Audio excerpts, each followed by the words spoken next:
The Pat McAfee Show. There'll be no rules for our guests, for us, for the things we could talk about. Yes, speaking his mind. I've never had a problem expressing my opinions or my thoughts or anything like that. While being relatable. I haven't had that manufactured fake-ass celebrity that a lot of people have whenever they go on those big networks. I've had a chance to really build my crew, build my following, build my audience. And ridiculous. What am I supposed to do? So I'm supposed to look at something that I can definitely afford and say, nah. Is that what I'm supposed to do?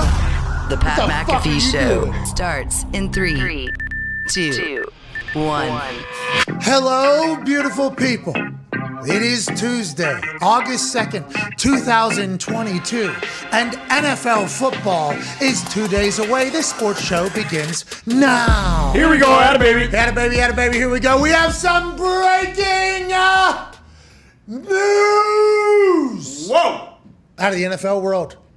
Yesterday, what did we learn? Oh, we learned a punishment from Judge Sue Robinson in the NFL down on Deshaun Watson. He'll be suspended 6 games unless the NFL appeals it. And Roger Goodell babyfaces and comes in and says, we appreciate you, Judge Sue Robinson, for your voluminous amount of work that you did and the thousands of pages of research you wanted to do.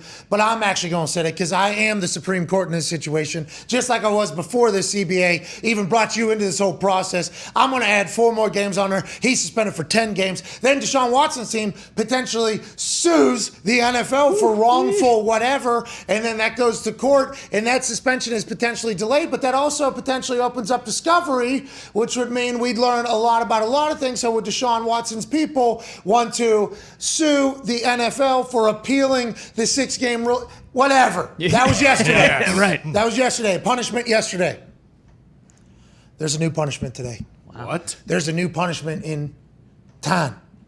Really? The new punishment in the Dahn of the NFL is that Miami Dolphins owner, Stephen Ross, has broken multiple rules. Whoa. We've heard about the Miami Dolphins organization potentially being accused of doing some wrongful things. A, maybe paying Brian Flores $100,000 to lose games because Brian Flores came out and said that was the case. This is what was happening while I was there. I was pulling quarterbacks. I was putting quarterbacks in with 2 minutes left in the game. I was trying my goddamn best, but they were telling me we lose more games, we get better draft position, we'll give you $100,000 per. How about that? In-game incentive bonus, $100,000. You lose 10 games, Brian Flores, guess what? $1 million fucking you're getting. Whoa. That's what Brian Flores alleged.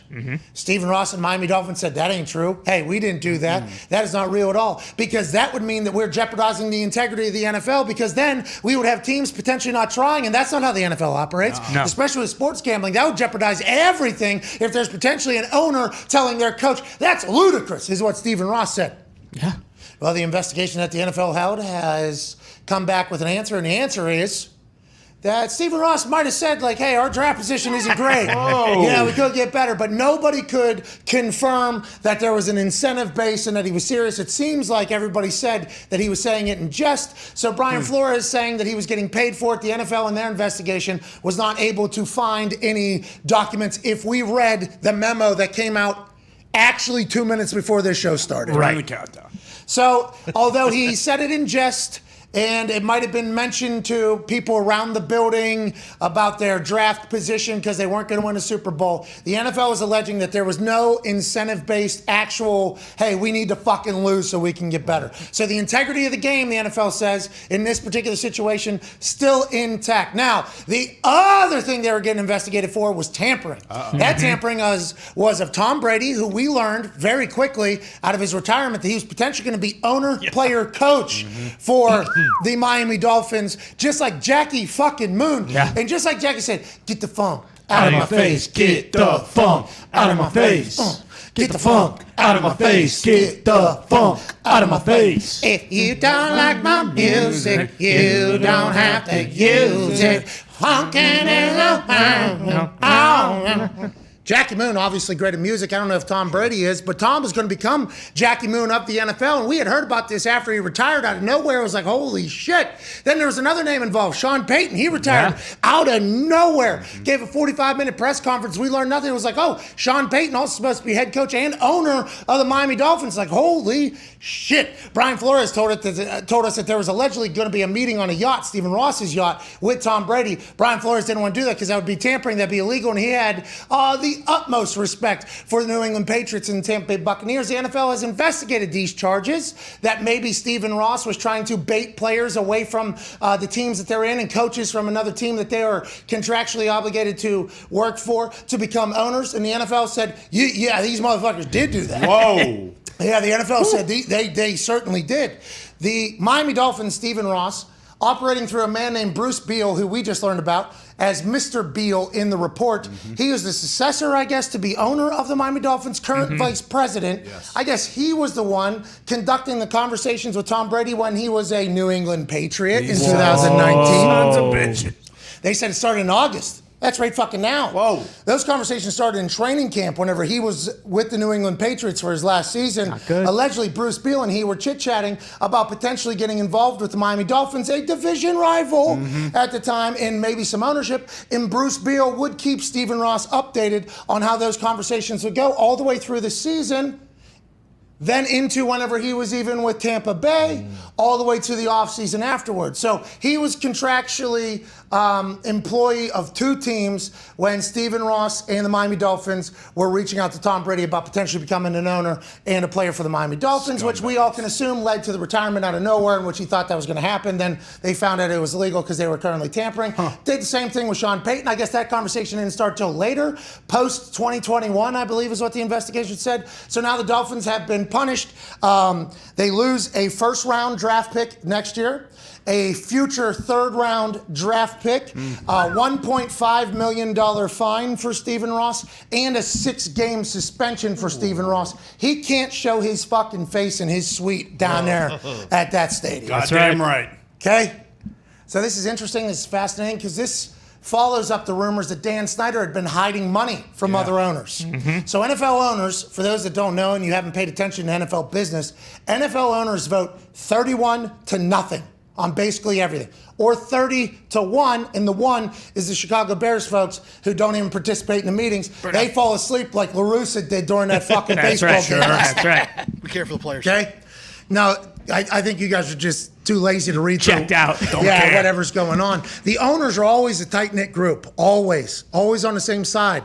That is how they have become the strongest league in the world, the most popular. They're really TV dominated. I mean, they just crush everything, and they've always been on the same page. I'm sure there's a lot of disagreements, but publicly, they have never come to light. So with Dan Snyder potentially, shell gaming money away from the owners, and now Stephen Ross technically fucking over 3 groups of ownership here, trying to get their employees. Is there a little bit of a rift? Is there a little bit of a split? And is this enough of a punishment for Stephen Ross and the Miami Dolphins? I don't think it's going to change much. A first-round pick, obviously being taken away, is not good for the future of your program. But if they want to bundle something, they can get another one. I mean, it's just, that's not really anything. $1.5 million, Stephen Ross, he had that F1 race down there in Miami. That's right. Yeah. I think he made $1.5 million. They said like every 14 seconds or so. Yeah, Right didn't away. he make more with the F1 than he did for like an Any of the entire whole thing. season's worth of games? Yeah, so $1.5 million. I mean, Stern. Yeah, sure. Stern. He'll stomach it. That's real Stern. But he'll be able to. And then 6-game suspension. He's going to have to watch from his mates. That's right. They got a home opener. What? Now, to be clear, I don't think fans give a single fuck about this. This feels like this is high-level beef that's happening. This is ownership of the Tampa Bay Buccaneers. The family's name is the Glazers. The Glazers. And then it's also the Kraft family. Yep. And then the owner of the Saints, which is the Oh, lady. She's a lady. It's a lady. I see her face. she's a saint. She is a saint. Well, she also owns the Pelicans. Gail Benson. Benson, the There Benson it is. family. So they're obviously not thrilled with Stephen Ross. This seems like more of a them thing. It's his money, him not being able to go to his stadium, and the first-round pick, problematic for the future of the team. It definitely hurts the team on the field. Future third-round pick for sure. But with the way trades are happening now, with some teams not giving a single fuck about any draft picks, if the Miami Dolphins really want to get back into the first round, they'll be able to do so. If they want to get back into the third round, they'll be able to do so. They actually still have a first-round pick in 2023 draft from their trade with the Niners, so they lost one of the two. Okay, so just like we said, nobody's going to give a fuck about this. No. That is breaking news, I guess, out of the NFL, so I'm happy we got to cover it. The Talks table is here at Ty Schmidt, at Boston Connor. One day into a world in which we know that Massachusetts will have legalized FanDuel. Awesome. I see you still have the Guardian cap on your helmet. Yeah. There's clips hitting the internet right now, Connor, from practices and training camps and highlights, and we're 2 days away from a goddamn game. How many days till the regular season kicks off? 37 days. to the How season. pumped are you? Yeah, very juiced. There's just like a renewed energy in the air. Even when we come in here, it's like, wow,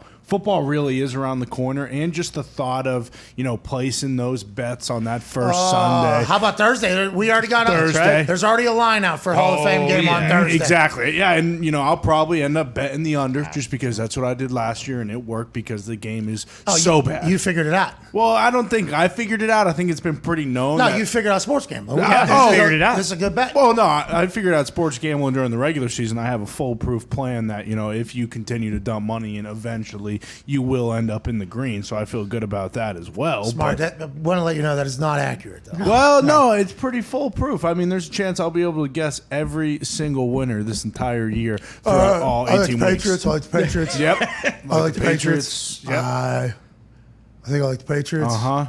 What did Raph say? You were the worst gambler in the office? Oh, yeah, by a lot. Yeah, because you just bet on. Only bet on Boston. And I do not care. Half the time when I don't bet on them is when they win, too. Which All right, is well, let's a talk pain about in the Hall of ass. Fame game betting real quick. And Atone Diggs, obviously one half of the hammer. Dahn Cowboys is very excited to get football back into the gambling world, even if it is kind of a combine all-star game of sorts, the Hall of Fame game, where two teams of players that probably play in the XFL.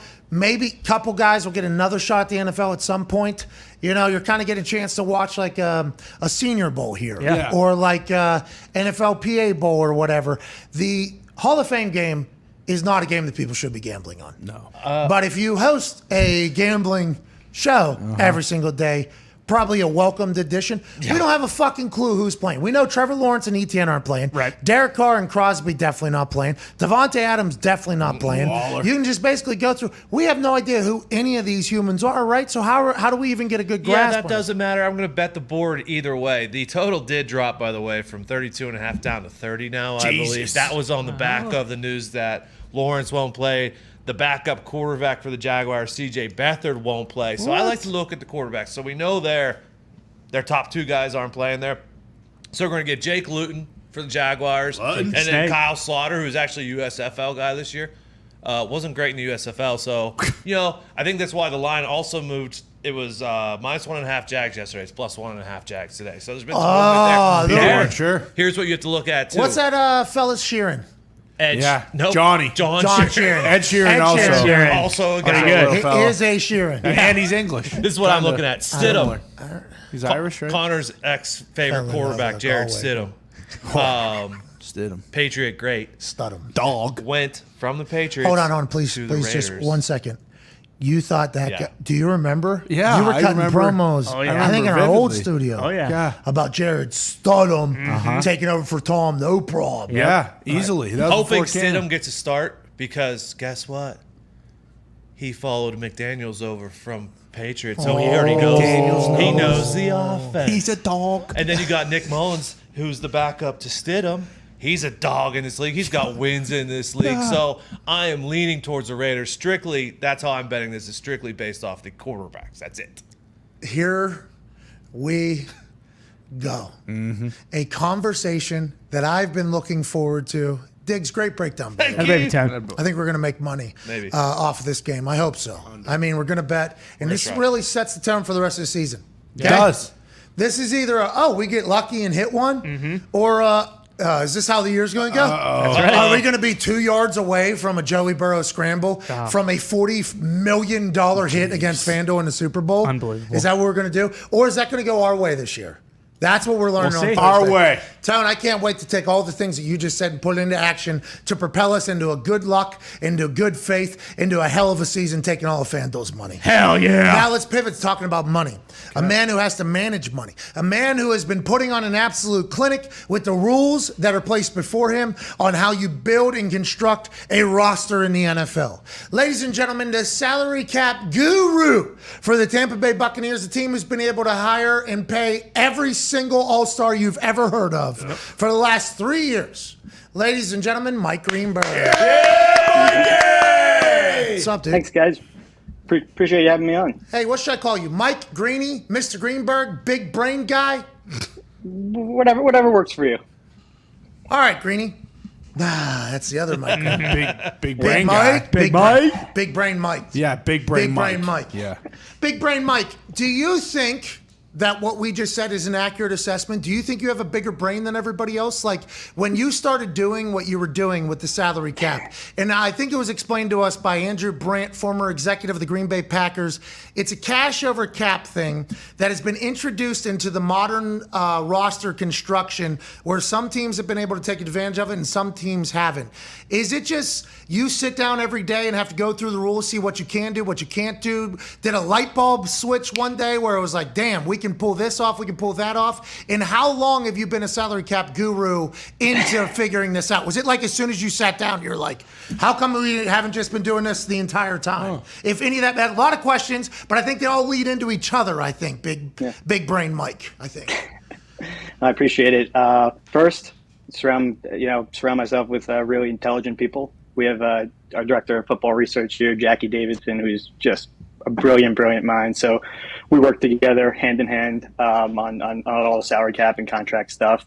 And I think kind of there's a few factors that I think really went into what we were able to do this year. And one, when you look back, 2010, 11, 12, when 2011 CBA came out, we were a team that always really spent cash to cap. I never really prorated money forward. And the thinking was, well, one, honestly, we just didn't have the people to pay at the time. We weren't a very good team, but we knew that at some point we're going to get there and we're going to need the flexibility. So when you don't push money forward in all those years, we were able to move some cap room over. And then when a guy gets released, you don't face all those big dead cap charges. So we had the flexibility going into this that stemmed from several years. And then a second factor is you need really good players, and specifically you need some young rookies that are contributing because you got guys, you can't pay all the veterans, but when you got guys like Tristan Wirfs and Devin White and Winfield that are still in their rookie deals, it gives you a lot of flexibility to go out and pay some of these veterans. So it's a credit to our personnel staff, and I think we have best general manager and personnel staff and John Spytek and Rob McCartney, Mike Beal.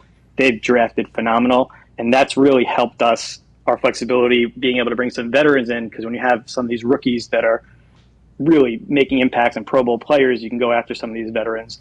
But the biggest thing is you need the cash. You need the money. And I think the Glazers have made no bones about it, that they recognize we have a good team. They recognize that Tom Brady has, a limited window here, and they're going for it. And they've given us the ability to spend. And from a salary cap person standpoint, it's a dream. You're just going out there and just trying to making it work. And so you need kind of all those factors. So I don't want to take all the credit. I'll take the credit. Don't get me wrong. I like the credit. But it's something that as an organization we've been able to do because of all that. I think I gave you the credit. You gave yourself none of it there. So maybe, Dorn, we should go back all the times we've given him credit and edit in just for let the record show that it's actually like 45 other people. Yeah. And I'll still take the credit. No, Big Brain Mike doesn't do shit. Jackie. Exactly. I talked to a few of the cap people around the league, and we just appreciate that us cap nerds are finally getting some recognition, because no one ever wants to talk about the spreadsheet guys. Okay, Big Brain Mike, so though, it's a big deal. This is a massive deal, especially with the way like some position groups are normally rather expensive. In the NFL season, especially now with the 17th game added, people are going to get hurt in big-time positions. And the ability to have depth at a high level, it doesn't matter till it shows up, right? And when it shows up, everybody's like, that's why they have 5 guys at that position that are at the top, because when inevitably something happens, you're able to plug in place. And the teams that have been winning lately have had great depth at skill position, which, by the way, costs money. So if you can figure out how to pay these people to keep them on your roster, that's a weapon. So we got massive respect for you and the other nerds around the league that are doing what they do. Now, can I ask you about you saying for all those years where you guys didn't do it, you were able to kind of make room? When they say, and there's some people that don't like this. And granted, I think the cash over cap situation with the Glazer family being like all in is the biggest separator. But a lot of people say if you kick the can down the road, it's going to get you inevitably. What are they talking about with that? And how do you prepare around that? What does that even mean? So eventually, you do put these void years in, and eventually you're paying a guy like Tom Brady the money that you pushed out. And once he retires, eventually you have a big cap charge for a guy that's no longer on the roster. So if the cap is $208 million, and let's say he makes up $30 million worth of cap charges and no longer on the roster, that's what they're saying. It starts to kind of eat up the cap room you have, and you can continuously try and push it, but eventually it's going to catch up to you, and you're going to have to reset a little bit. The key to me to trying to get your way out of that is just to continuously draft well. It's if you draft well and continue to bring in young talent that are on rookie deals, you can really start to climb your way out of it a bit. So that's really the key to doing what we did and being able to get out of it. What do you think? So it's just a 1 year thing? Do you think it sets you back multiple years? And when did the voided years thing come into play? Has it always been legal and we've just seen more of it lately, or is it just added with the new CBA? No, it's always been something you can do. I think it got a lot of attention last year because for the first time in a long time, the cap actually went down because of COVID. So teams, when we were when you're planning, you look at 2-3 years out, and everybody's planning 2-3 years out, and then all of a sudden, 2021, the cap's going down. It's going the opposite way. So all the teams are scrambling a little bit, and it just became everyone really did it last year, just because everyone had to get under the cap. So that's really why it got a lot of attention. It's been something you can always do, but it got a lot of attention because it was being done by everyone last year. How many years can you push it out? Can somebody sign, like, for instance, thank God it was just a cramp with Tristan Wirfs, by the way. Thank God. Yeah. But as soon as I saw it, the initial report was he was getting carted off. I'm like, damn, okay. So you got Bobby Hainsey, obviously, and then there's some veterans out there that are going to cost money. And then tackle is a very important position. By the way, Tristan's good, which is good. But it brought me to a question. Like, in training camp, something happens at a position where you're going to have to bring in a vet who's going to cost a little bit of money. You're immediately doing the math on how many void years you can put it out there to save and what we can make the signing bonus. How many years can you send that out? Can it be like a Bobby Bonilla? I want a 15-year, 14 voided year deal, so this vet that we need to make our team whole here early can get $10 million or something like that? How far can you go with it? There is so you can push it out really 5 years because that's how much it's going to prorate out. Okay. But then the automatic void, let's say it's a 1 year contract, and you push it out 5 years, it's going to accelerate into next year once that void happens if it's a 1 year deal. So really you could push it out 5 years, and what that will do is that will lower the cap hit this year, but then it'll all accelerate into next year if it's a 1 year deal. So initially it's 5 years and then it accelerates back. Yeah, so those 4 that we were planning on using are going to catch up because he's no longer on the team. Correct. Exactly. Oh, so that's when you kick it down the road, they get you. They get you. It comes back in, and then you got to find somebody else to kick it down the road, and you keep continuously doing that. It'll catch up to you eventually. Okay.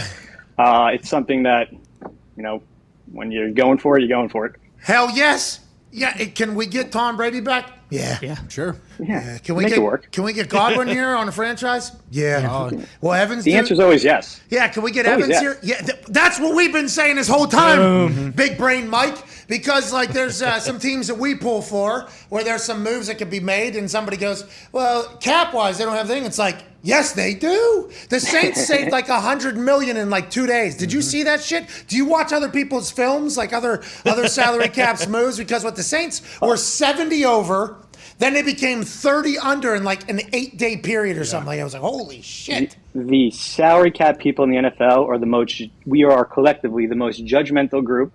We are the first to look at other teams going, oh, we would never do that. Did you see what they did? We judge each other every chance we get.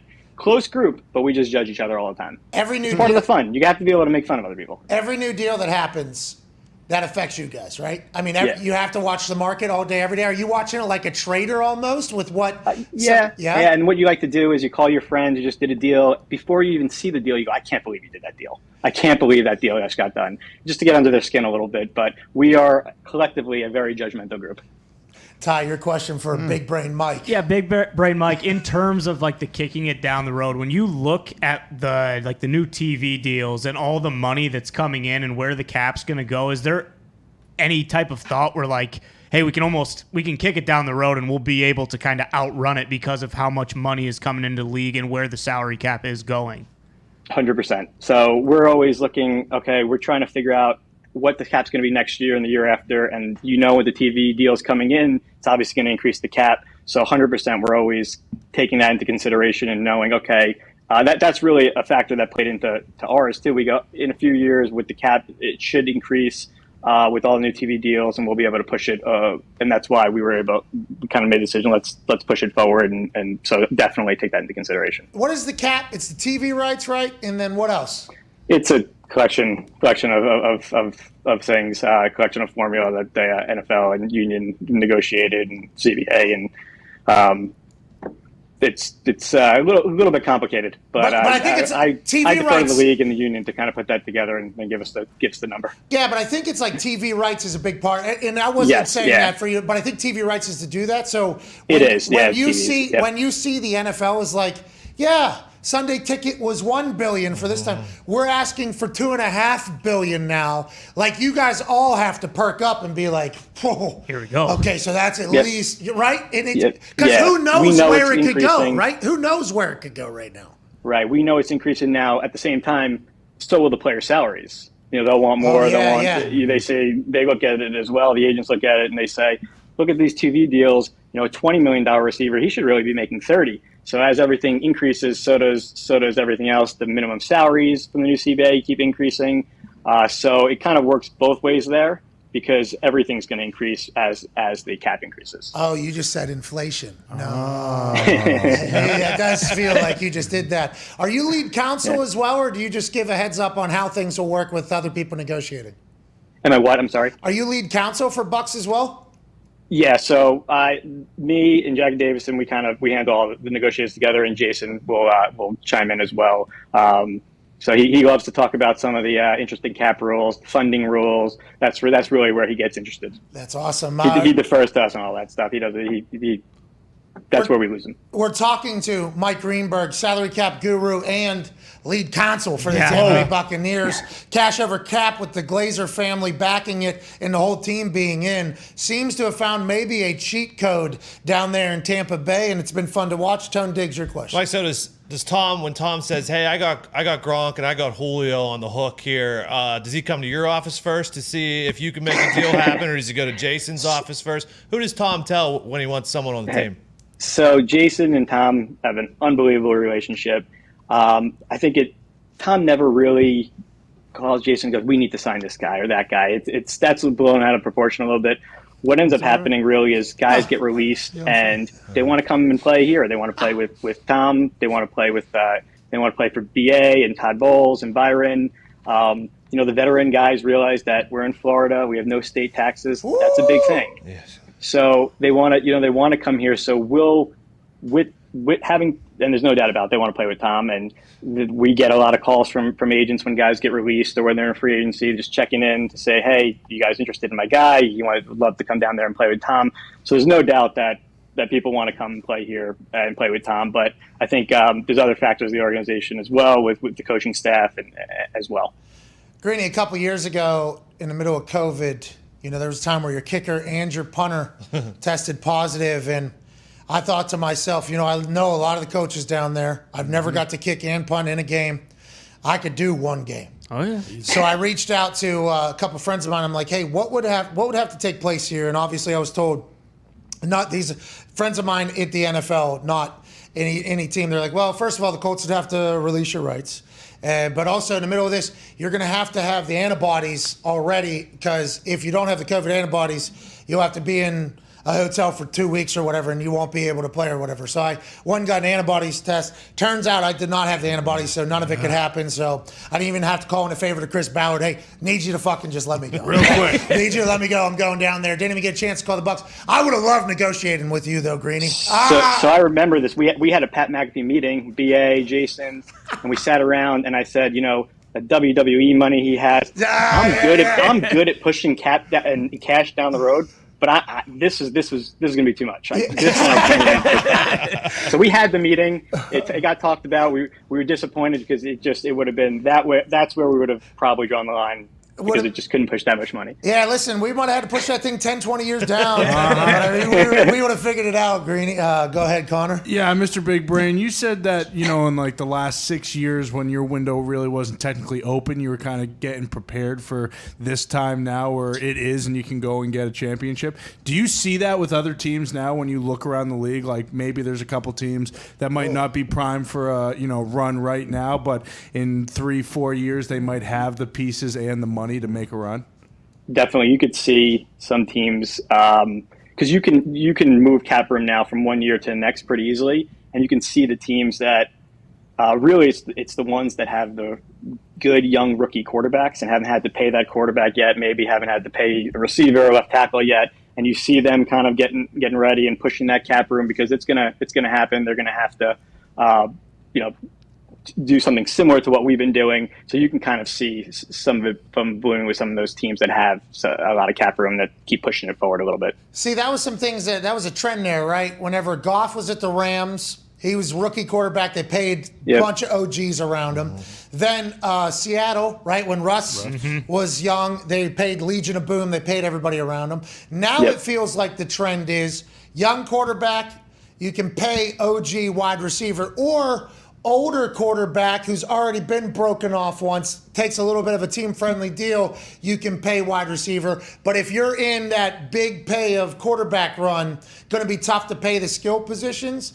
I said yesterday that that's probably how teams are going to be constructed for the next, 10 years? How long do trends last, do you think, in the NFL? Is this going to be going forever, or do you think there is a cyclical? There it is. Yeah. Smart. I think it's cyclical. I think it has to do. It's interesting with every time a new CBA comes out, you see kind of sometimes a new trend. People, with this CBA, a lot of the minimum salaries went up. So you see different trends that are impacted by the CBAs. With the new CBAs when they come out, and they usually come out. 2011 was the last one, and then this one came out 2 years ago. So I think it's fair to say that 7 to 10 year window, you kind of see some of these new trends like you're discussing. All right. Well, we appreciate the hell out of you. Thank you for doing everything you've done for the game. We appreciate you explaining things to us idiots about how and why you do your stuff, and keep kicking ass down there. I know it's got to be hot as hell in Tampa right now. It is hot. We practice 8:30 in the morning because it gets real hot come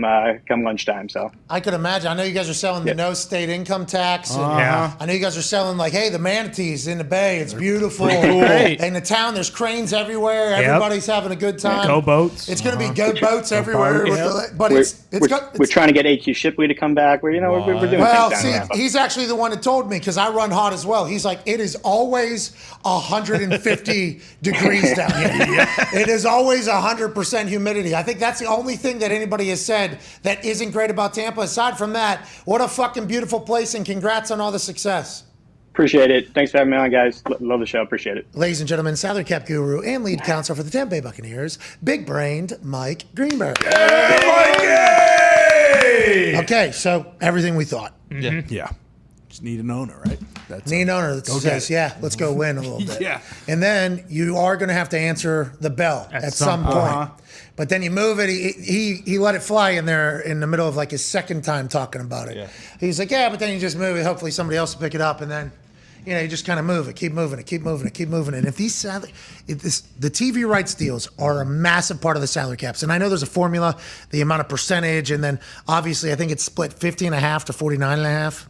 I think is where it's at now. Used to be 51-49, and the players weren't happy about it. Wanted to be a 50-50 split because it's 31 owners, and it's 1,300 guys or whatever. Yeah. But it's always been in the NFL's favor, which was a talking point, a sticking point. I forget exactly what they inevitably agreed upon, but the salary cap is deeply affected by the TV deal. So, and then there's a percentage of other stuff like merch and other shit and whatever you got going on. But boy, if they're getting 250% of what they were once getting for Sunday Ticket, that goes directly into the TV rights deals, which goes directly into salary cap, which is that money's only going to go and go. So the ability to just move shit as the new money's coming in, I think people are going to be able to build super teams and continue to do so. Yeah, and then, I mean, it does, take 1 year where you might be off, but like some teams like the Packers, if you get lucky and happen to have, good quarterback to good quarterback, you don't really miss that much. And like New England had to pay the piper for 1 year, and that was the COVID year, and they went 7-9. But then if you're good in the draft, all of a sudden you can turn your team around immediately. Sometimes it's not that long of like a drought almost. Yeah, the Colts obviously weren't doing this, but they had 1 year. We went 2-14. That was 2 years after we went undefeated until we chose to lose. It's like you can take a 1 year reset. Fans aren't going to like it. No. That year is going to be miserable. It's terrible. That 2-14 year was fucking miserable for all parties involved. Yeah. All parties involved. Miserable. But then, boom, Andrew Luck's drafted quarterback the next year. Whole new team. Whole new era. Whole new. It's like, boom, you got to be fresh in there. But if you're not drafting well, I think what he's saying is you're not drafting well, your young, small money is the shits. Right. So whenever you lose all the old guys, your team is the shits. So if you continue to draft well and have a good young nucleus that is cheap, that can make up for because the dead cap is going to hit your roster hard. So the rest of it, you're playing behind everybody else. You just got to hope your young guys are good. That's why you got to continue to draft. So if you have faith in your drafting, Chris Ballard. Which he should. Everybody says he's a great drafter, which he is. More than anybody. And you got an owner who's got cash. And he just bought a $6.8 million belt. It's a title. Title, man. Excuse me. Belts hold up your fucking pants. True. Well, so do titles. I mean, depending on how tight you put them on. Tell you what, if Jim were to sell, all 30 guitars and belts and memorabilia, you could Never gonna literally. do that. He's got a museum. He doesn't. Oh yeah, but I'm saying if he wasn't, worried about that museum, you could get literally any player in the league if you wanted. All right, let's get to a break. And he doesn't have to worry about doing that just because, anytime they make a renovation or something, they just make the people pay for it in Indianapolis. Who cares? He's saving dollars all over the place. Doesn't matter. He's got it. What is wrong with you? Every time It's not me. I'm just telling you what the books Every time you turn the are telling me. faucet on at your house, there's a percentage going right to that Boom. state. Wow. What is your Acrisure problem? Well, that's why people are so mad. It's because, the water bill's going through the roof and the Colts still don't have another weapon. As a man who's paying for the stadium, I believe Connor has every right to speak out on this. Okay. Everybody needs to relax. We're getting parades, okay? Fucking take it easy. This decade. We're getting Need Matt two. Ryan. You hear all reports coming out of camp? Yeah. Matt Ryan's a fucking Navy SEAL, dude. I heard he That's doesn't want right. to practice. I heard he's ending practice early because he'd always want to practice. No. Yeah, some players think he's kind of a jerk. I heard the What's that coach. about? No. I heard the coach was like, wait. No, they're finishing practice because there's no errors. He's pushing the tempo. That practice is not finishing early. It's finishing exactly, perfectly, the exact time it's supposed I to thought end. Frank Wright was like, oh shit. When Corson was here and That's everybody's weird. making mistakes on every play and he wasn't telling anybody anything they were doing wrong, this practice was an extra 3.5 hours. Yeah, let's just- Matt Ryan's out here saying, hey, fucking get set. You're there. We don't have time. You see how white I am? This is what Matt Ryan said. You see how fucking pale I am? We don't need to be out here under the sun for 3 fucking hours, all right? Besides, I got a tea time. We got to get the hell out of here. I got 18 holes of golf to play. No more grab ass, all right? Carson's not here anymore. Whatever the case, fucking Matt Ryan's getting rave reviews out of training camp. right. He's kind of a jerk. Keep 2 parades coming to town. That's all you need to know. Yeah. We'll see. I didn't expect to get into this. I doubt it, honestly, now that we're talking about it. Please put up what Tom Brady accomplished once he turned 37 years old. Now, he's going to be 45 years old in how many days? 39 days or something like that. He's going to be the oldest starting quarterback in NFL history, Tom Brady, this year. So congrats, Tom Brady. But what he has accomplished since turning the same exact age as Matt Ryan currently makes me believe that this is what fucking Matty Ice is eyeing done. Who says no? Since the age of 37, this is what Tom Brady has accomplished. Super Bowl win and MVP. Goddamn right. As soon as he turned 37. Legion of Boom. He turned 38, MVP runner-up, AFC Championship appearance. No big deal. Next year, MVP runner-up, Super Bowl win, and MVP. Next year, MVP winner, Super Bowl appearance. Next year, Super Bowl win. 2019, when he turned 42, they stunk. That was also when he was potentially chit-chatting with Stephen Ross ever since training camp. That son of a bitch. No, he's not the son of a bitch. No, the way you guys Ross. treated Johnny fucking Foxborough. That's right. Ross is the part son of a problem. bitch. No, Bruce Beal would be the guy that he's talking Bruce, to. too. He's on the hook. 2020, 40 touchdowns, Super Bowl win, and MVP. 2021, he was the MVP runner-up. Look at Matt Ryan's future, and everybody say, thank you, Matt, for coming to Indianapolis and doing this for the shoe with the roster that we have here. My only problem with this comparison is Tom won a lot before he was 37. Mm-hmm.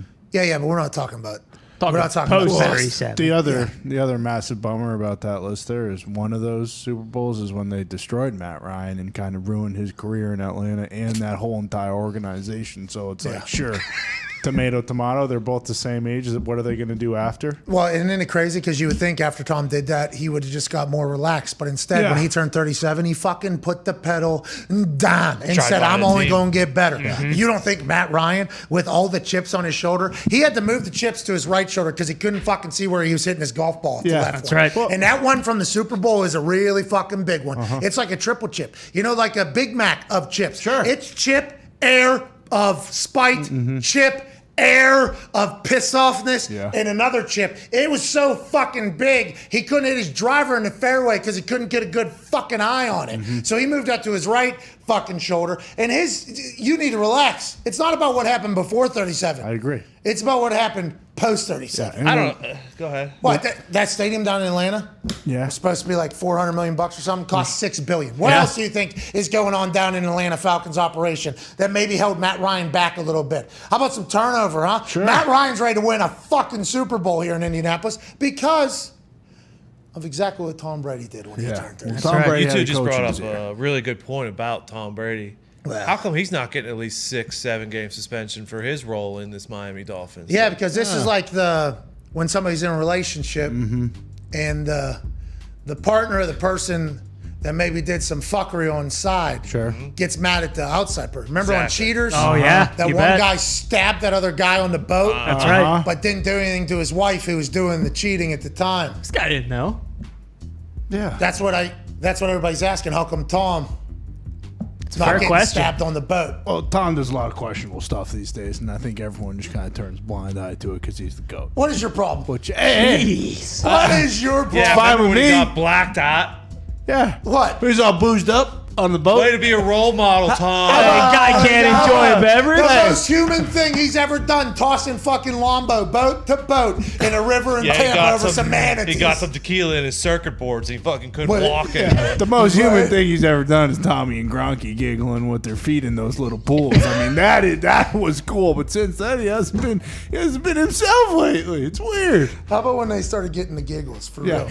That's great TV. That's Yeah, good. it is. I've never seen him laugh before. How about him hit a hole in one? Oh, that was awesome. That was cool. Yeah, exactly. Teed up in the middle of the fairway. All right, we're back in.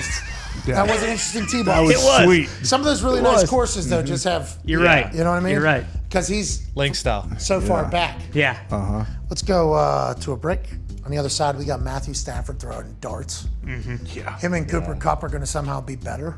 Allen Robinson, too. Allen Robinson's mossing folks in practice. The Rams, Sean McVay ran a route. We'll talk about the Rams. We'll talk about other things happening around training camp, some updates on some injuries because people are getting hurt because it is football. We'll be back in 4. Also, some phone calls on the 5 Energy phone line, 1-833-4-McAfee. We'll see you then.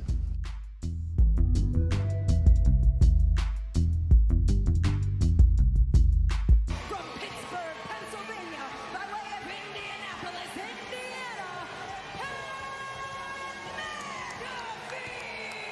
McAfee, who shocked the world back in WrestleMania with a victory over Theory. He is captivated. Oh, and a super kick to Corbin. Happy Corbin. And McAfee, Hurricane Rana from the top rope. And now Corbin set out of the ring. And McAfee surprising again. McAfee looking to put him away. Superplex.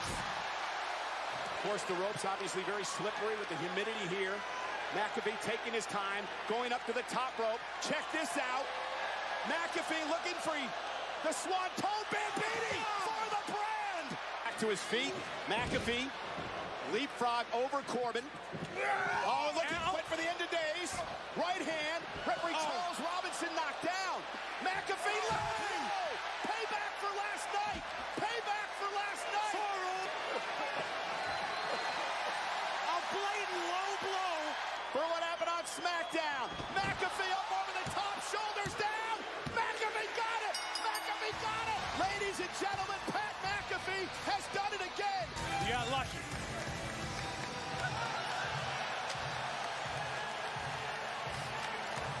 Well, you shouldn't have talked trash about him, maybe. But for Pat McAfee, it's time to toast the boys and toast the brand. Last time I tried to drink on the job, you made me take a week off. Steven in Nashville enough. What's going on, Steven? Hey, hello? Pat? You guys can hear me?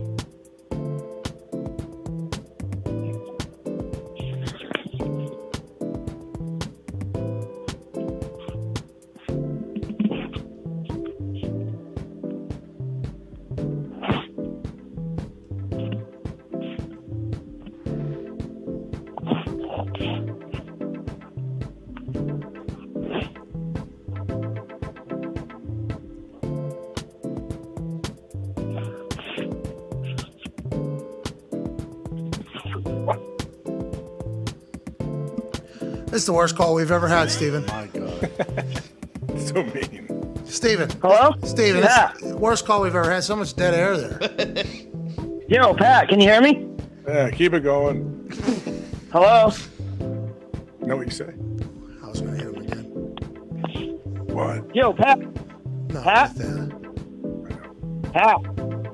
Hey, Pat, can you hear me? Steven does not deserve this. Steven, what's going on, dude? How's going on, Steven? Sorry, your phone was Yo, chopping. Pat McAfee, can you hear me? Steven! Steven, you there? Pat, can you hear me?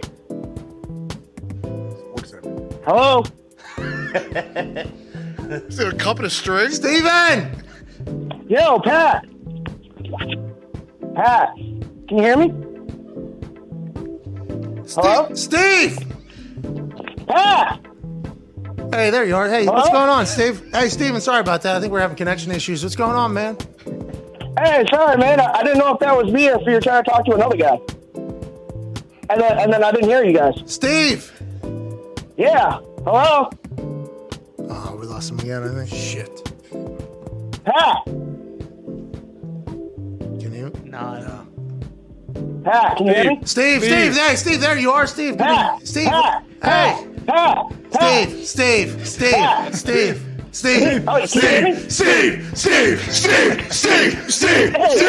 are you guys messing around? Can you guys hear me?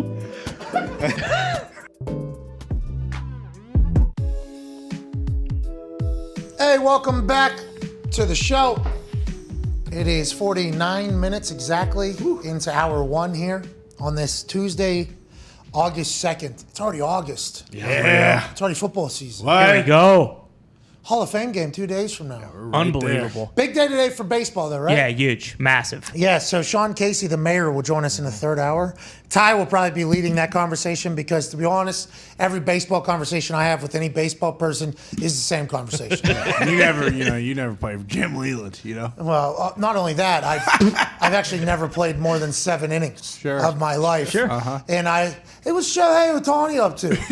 You know, so I believe Ty and Sean Casey are going to have a conversation on this show that I will certainly interject in because my name's on the show and that's how my brain operates. So I will apologize in advance for that. It's trade deadline day today. There's some shit happening. Oh, yeah. Massive. Juan Soto already got traded. He was kind of the big prize. This might be like one of the biggest trades ever at the trade deadline. Can't wait to hear it. In the mayor's office is Sean Casey's podcast coming up on 100th episode this Friday. Unbelievable. Hey, baby Sean. Hey. In about 25 minutes, Patty the Batty will join us. Obviously, a week removed from him choking a motherfucker out in the O2 Arena in London town in electric fashion. Then gave a speech about something that is obviously incredibly important in the world, about mental health and losing his friend, which I think if you live long enough, you're going to experience this type of thing with one of your friends in your friend group, and it's absolutely devastating. And I think what Patty took time to talk about after his fight was incredible. Can't wait to chat with him about everything going on in his life. I don't dive into weeds enough, I guess, in the UFC world. Sure. He's ranked 38th in the lightweight division. Yeah, that seems a little wonky. Yeah, it does. Every time I see him, he's disappointed in how he ended the fight. I could have gone earlier. Chokes the guy the fuck out. Right in front of Portnoy, who has a wig on for him. And then he rides on Meatball Molly's shoulders all the way back to the entrance of the thing. It's like, and then afterwards, he's I could have got the guy earlier or whatever. He's always disappointed in ending the fight very quickly in an electric, lighting up an entire arena. I can't wait to see what he does. I wonder why so low. We'll chat with him. What's next? I guess he's got to get the rocket on him at some point. Yeah, for sure. I think that is also the deepest division in the UFC, at least right now. Like, there's no champ either. There's no champ, and there's just like, if you go look at like the top 15 guys, it's definitely all guys you've heard of, which isn't the case in a lot of the other weight divisions. And maybe it is something where they're, and I don't want to say they're trying to protect him, but it's like, hey, this guy is on a rocket ship right now. There's no need to throw him into someone, and if he has a bad fight, that kind of stunts his like mega boom right now. You're calling it character building. A little bit. That's what you're saying. A little bit. And that has never happened before in combat sports, No, right? no. Boxing, right? Isn't that the thing? Like boxing, if there's somebody that's good, like, all right, you got to fight now, and then you got to fight in like 2 weeks, and then you got to fight in like 3 weeks after that. It's like, is that enough time to... Yes. Yeah, you'll be... Listen, these are going to be about 30-second fights, though. But then all of a sudden, out of nowhere, 11-0, 12-0, 13-0. Boom. And then all of a sudden, that is, okay, now we got a chance to go. But he's had a lot of fucking fights. Yes, 19-3. 19-3, 3-0 at the UFC, 19-3, though. He's an experienced guy. Let's fucking get him. Here we go. Yeah. Here we go, boys. They should count the other fights that are outside the UFC, especially if he has just been like completely crushing guys like he has in the UFC. But this happened with Chandler too. He had to like beat the hell out of a couple people first and then go from there. See at the top. Let's go to the phones. This is going to be a fantastic run of phone calls. Oh yeah. Always is. I got that like from the computer. It's like radiating through me. You know what I mean? Good juju. Woo! Here we go. We're gonna have a moment here. Yeah. Here we You go. know what I mean? It's coming. Come on, Because phones. the football's real soon. It is. Isn't it? Yeah, Thursday. right around the corner. Football's real soon. We got pads on this week. We're talking about highlights from practice right now. Yeah. Live actual highlights. Matthew Stafford threw this ball yesterday to Cooper Kupp. It prompted me immediately upon seeing it, like, it's a 7-second, 8-second video. Immediately upon seeing it, gotta tweet this, gotta post this. This is fucking filthy. Now, this ball that Matthew Stafford threw to Cooper Kupp takes so many reps of practice, knowing each other so well. Cooper Kupp doesn't even let the DB know the ball's there until last second, boom, late with the hands. And it is in an actual bucket from the reigning, defending, undisputed Super Bowl champ Matthew Stafford, who has 2 out of the top 3 receiving yards in the history of the NFL. He's a Super Bowl champ now. He's got a coordinator in the offense that thinks exactly like he does, a best friend in Cooper Kupp who watches film with him all morning, and more offensive weapons than he's ever had. And he's in Los Angeles, and he just bought Drake's old home. Whoa. Okay? Have you ever seen a fucking come up like Matthew Stafford 12 years into a goddamn career? I don't think we ever have, and I'm nothing but pumped for him because it appears as if he's only getting better, and him and Kupp are on the same goddamn page. Not a single thing 31 could do there. No. Unguardable. No. That is unguardable. He has no idea. I'll put my hands, ball's right here. Shit. Touchdown. Did that fucking skim off of my helmet, 31 just said? Unbelievable. We're getting to do that right now. That's great news.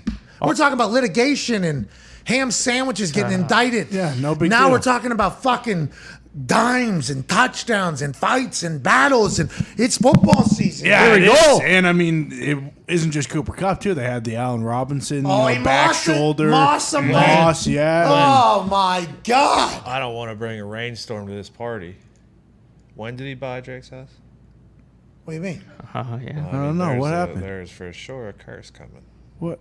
Oh. No. Drake didn't move in to become a Rams fan. That's if Drake supports you, he supported Drake. But It's his the house. curse got This is- reversed when the Raptors won the But championship. this is but he's Listen, Drake's in dance music now. So Okay, shut okay. up. I thought you were saying it's because Drake has COVID now. He has to cancel a bunch of his Canadian shows. People are still getting COVID? In Canada. Yeah, I believe it was like last night, Drake, or 2 nights ago, Drake posted he had COVID. Hopefully he didn't sneeze in the house or So the anything. president got it twice. Yep. Back-to-back Kyler weeks. Murray got it. Yep. Drake's got it. Yeah. Is everybody gonna get it? No. Shit. I had it already a couple times. Fuck off, COVID. I'm good. Has the denominator changed? Don't talk to me about the denominator. All right. It's great to get back into a little off-season conversation.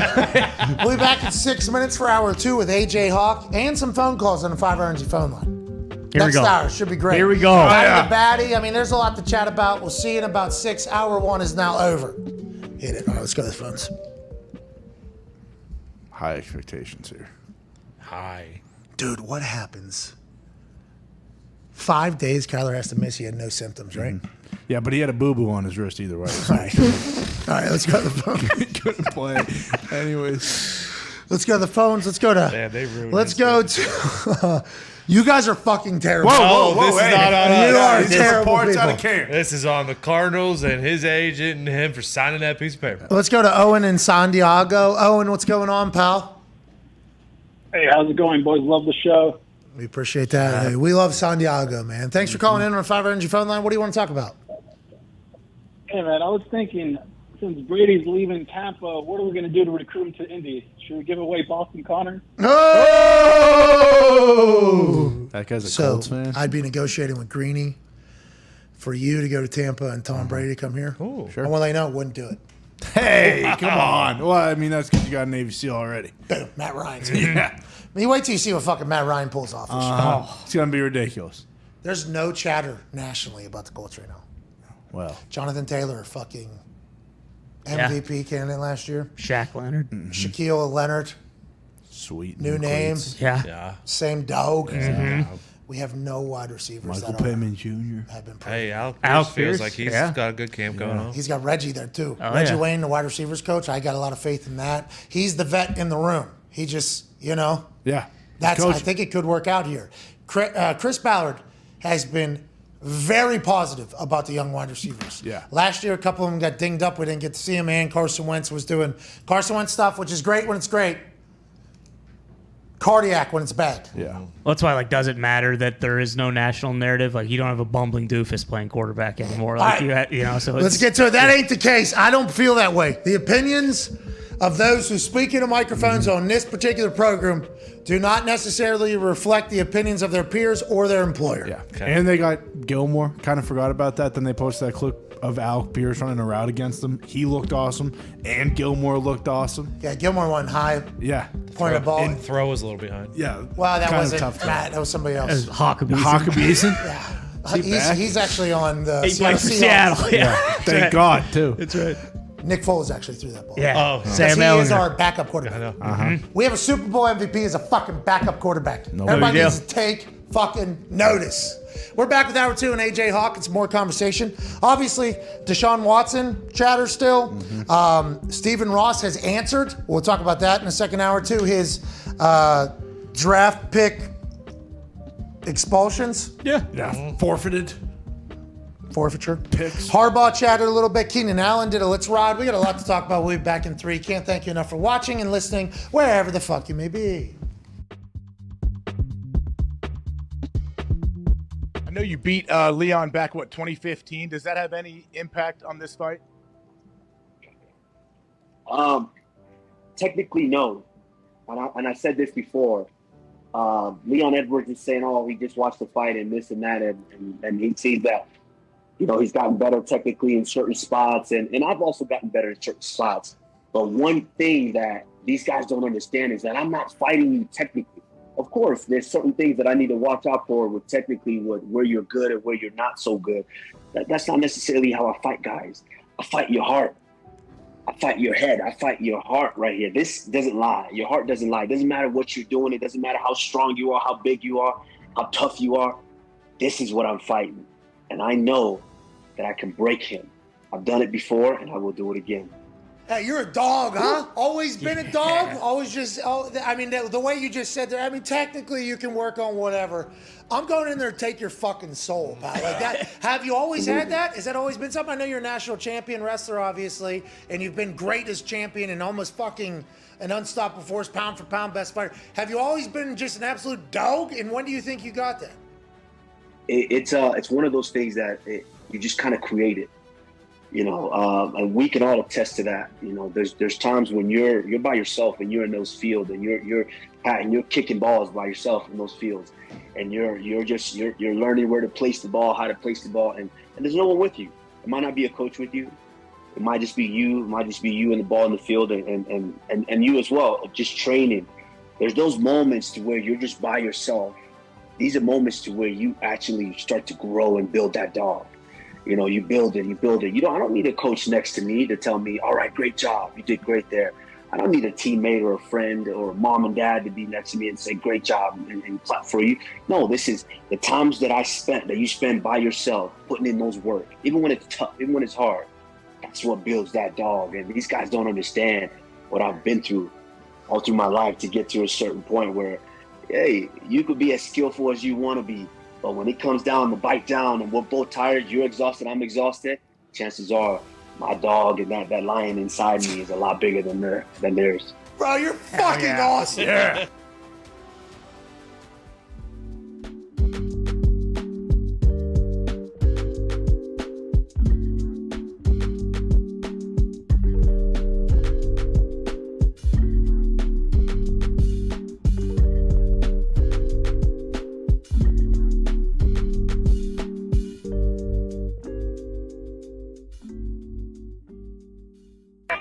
The Pat McAfee Show. There'll be no rules for our guests, for us, for the things we can talk about. Speaking his mind I've never had a problem expressing my opinions or my thoughts or anything like that. while being relatable. I haven't had that manufactured fake-ass celebrity that a lot of people have whenever they go on those big networks. I've had a chance to really build my crew, build my following, build my audience. And ridiculous. What am I supposed to do? So I'm supposed to look at something that I can definitely afford and say, nah. Is that what I'm supposed to do? The Pat What the fuck are McAfee you Show doing? starts in 3, 2, 1. Hey, welcome back to that show. Hour 2 on this Tuesday, August 2nd, 2022, shall begin right now. Here we go, Atta-baby. Here we go. Atta-baby. Here we go, boys. Here we go.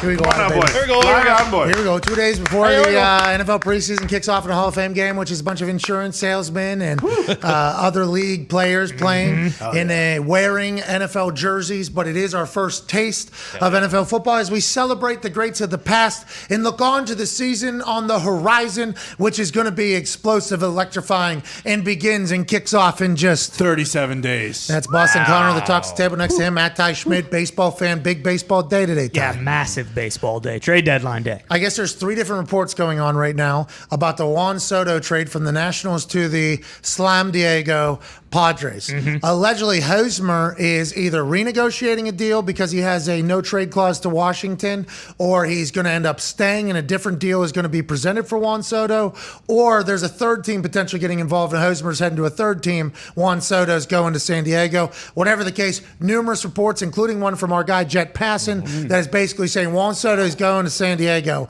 It's just how and if our guy Hosmer, who's been seen in a For the Brand sleeveless hoodie, who I am actually buying his jersey right now currently. It sounds like he's either going to be on San Diego or he's going to be on the Nationals or he's going to be on an independent team. We don't know shit. Juan Soto's going to San Diego, though. Yeah, the third team thing makes sense. I think he's not going to Washington. That ain't happening, I don't think. Why? Because they stink? Yeah, and I mean, if he had a no trade clause, man, you got to feel for him today because the San Diego is really making a push right now. They're an exciting team. Like, they're going to be, they're really going for broke in the playoffs. Like, that would really suck going from there to Washington. So hopefully they find a third team and can get him, somewhere where he can play some playoff Or we baseball. hope he stays. We hope he stays. Yeah. Allegedly, somebody's reporting, there's, I guess, reports that he could potentially stay. Yeah, keep Really? Hosmer home. Jet Passon said that there's potentially a new trade from San Diego being presented without Hosmer. Oh, here we go. Let's go. Because Hosmer does have the ability, I guess. Bob Nightingale, who I guess he's not always right. Yeah, not always. But takes a lot of swings. He steps into the batter's box. Volume hitter. He's saying something about him moving it up, holding it all up or whatever. I don't know. That'd be sweet. It's trade deadline day. We'll talk to Sean Casey, the mayor, in about an hour and 10 minutes, and Ty will break that all down with him because I guess this is an exciting day in baseball with only 90,000 games left in this season. Yeah, I believe they've played 104, so there's about 58 games left. Jesus. My God. So many games. But who will find new chemistry with their new team? That's right. In a pretty isolated sport, who will be able to fit in with their new team on this trade deadline day and really make a run on these last 58 games in baseball? Hell yeah. That we will not pay attention to once actual preseason football starts. I'll still watch every one of them. You're a good guy, Ty. That's Sean Casey. So are you, Tone Diggs, Hammer, Dahn, Cowboy. Joining us now live from an attic in Ohio, a college football national champion with the Ohio State Buckeyes. Whoa. Super Bowl champion with the Green Bay Packers. Ryder Cup champion with the United States of America. Wow. COVID survivor with the grit of a true Ohioan. Ladies and gentlemen, AJ Hall. What's up, bub? Hey guys, how you doing? Hey, big day in the NFL today. Steven Ross, all kind of stuff. Also, baseball is big today. Yeah. What a great day, huh? Today is a great day. Hey, it's a great day because we get a chance to do this for a living. Isn't it? Goddamn right. Hey, I was on with Dan Patrick earlier today, pre-recorded, I believe. No, is he live then? Is he live? I think He might have been live. Might be live. He was live. I think I went on with him live. Great conversation. Great to catch up with him. He said he wanted to, he told me to tell you hello. He said he wanted to say, I always got great respect for Dan Patrick. I assume you have the same feelings. Absolutely. University of Dayton, Dan Patrick. I grew up going to basketball games there. Really? Is he playing? Yeah. Do you have a shot? Yeah, I believe his name was Dan Pugh at the time. Who? What? You heard me. I did not. Not a big deal. It cut out the exact time. I did not hear what you said. Zoo? Pugh. I think he went by Dan Pugh back then. I didn't know that. What? I think his middle name might be Patrick. Who knows? Yeah, but yeah, he's big time. Checks out. I mean, I've known about Dan Patrick forever.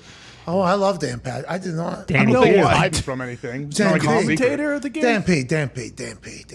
It's not a secret. DP. DP. DP show. DP. There it is. PMS. Okay. DP. DP. Yep. All right. What's that? What's What? your problem? What's that? Okay. Oh, yeah. He goes by, and that his logo, like the DP show. Yes, exactly. So why'd you have to do the okay?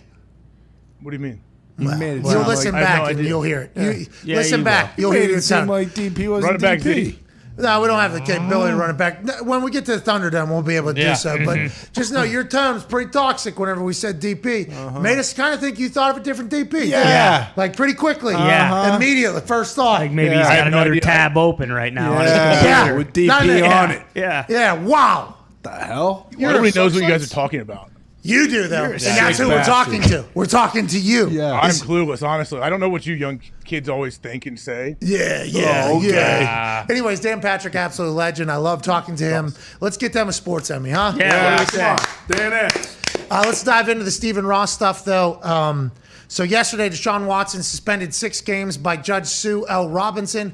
In her report, she said she's trying to set a new precedent shift in culture, but didn't feel as if there was a fair enough amount of time to warn players about the shift in culture. So previous punishments with the new process might not necessarily add up, I believe, is what was kind of being stated in the 16-page report. The NFL has 2 days now to appeal that ruling from Judge Sue L. Robinson. This is the first time she's ever looked over a case. She is jointly appointed by the NFLPA and the NFL. If the Roger Goodell-led NFL was to appeal Sue Robinson's ruling and then put in their own, it would be the exact same thing as what happened in the last CBA. So will they empower the new process, or will they say, we still think that we need to make some things right? I don't think anybody would be upset if that was the case, but this is a massive precedent being set for future situations along the same lines. Today, Stephen Ross of the Miami Dolphins, he is no longer the owner of one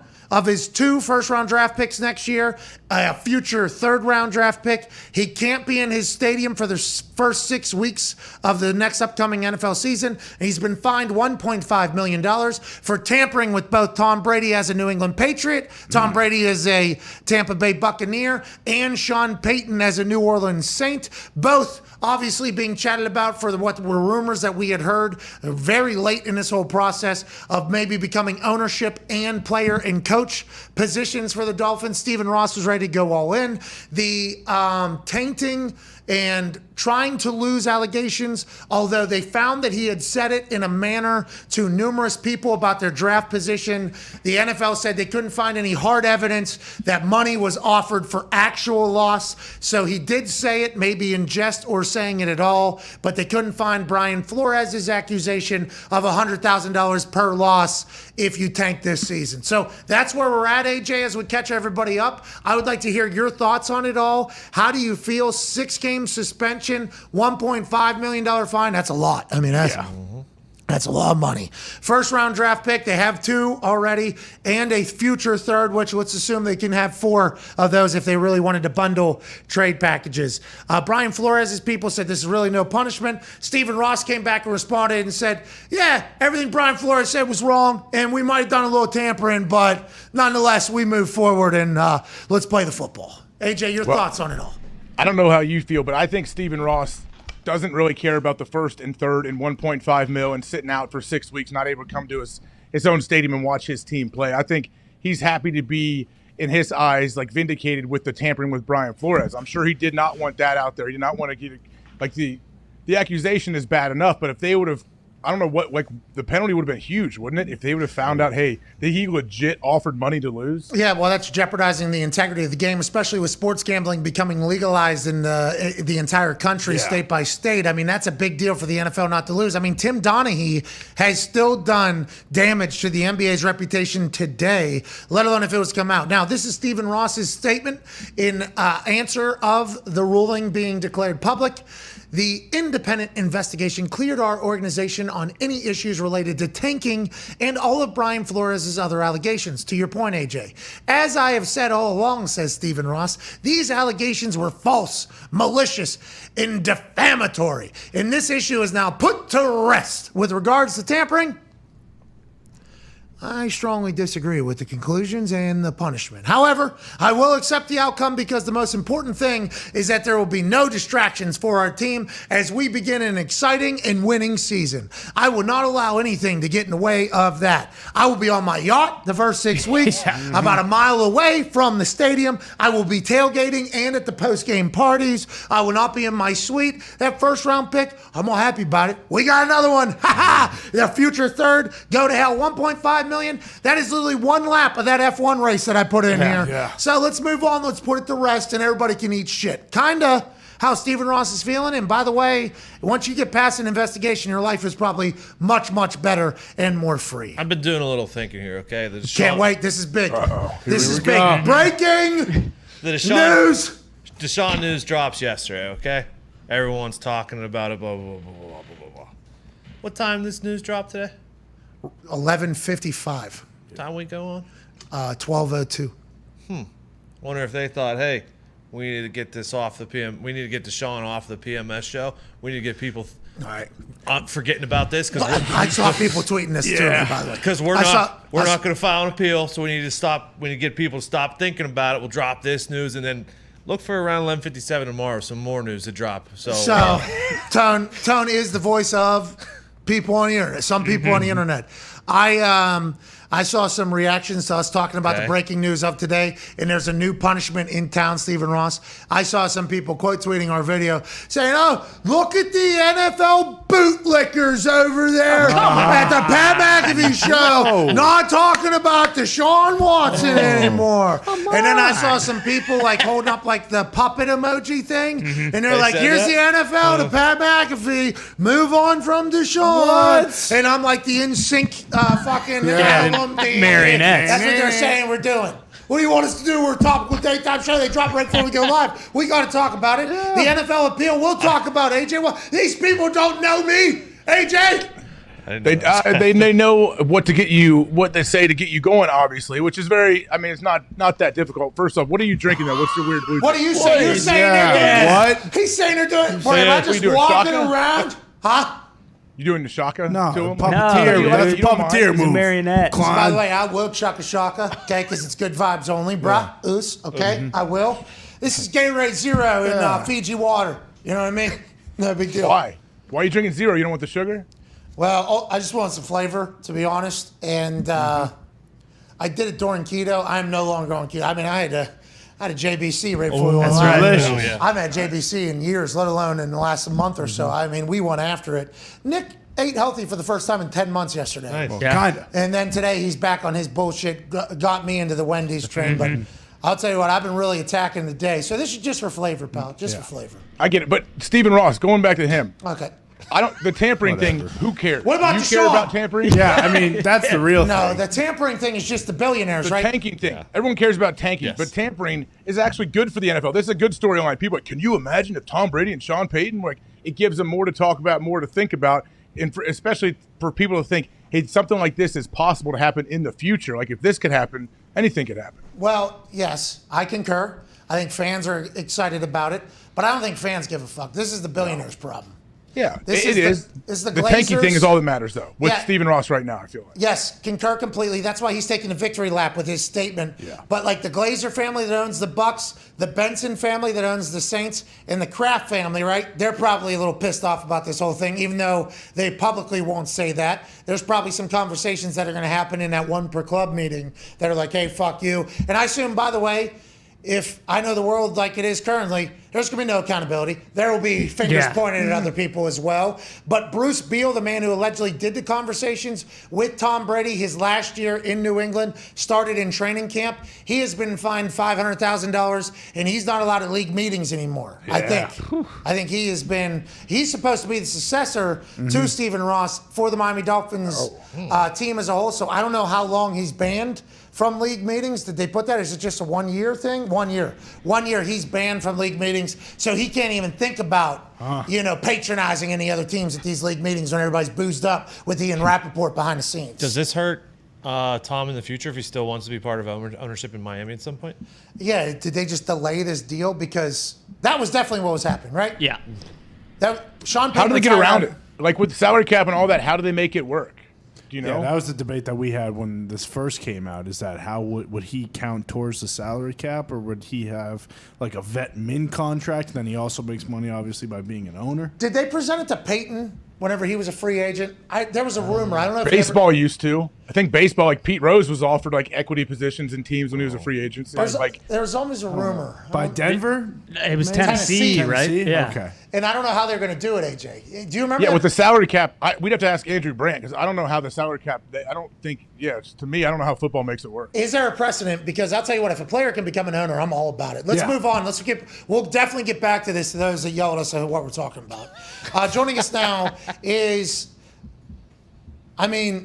every time I watch them fight, it's absolute electricity coming through the television. There's absolute electricity radiating through the O2 arena. He puts everybody out and down, and then immediately afterwards, the place goes bananas. He does an interview where he says, I should have put him out quicker.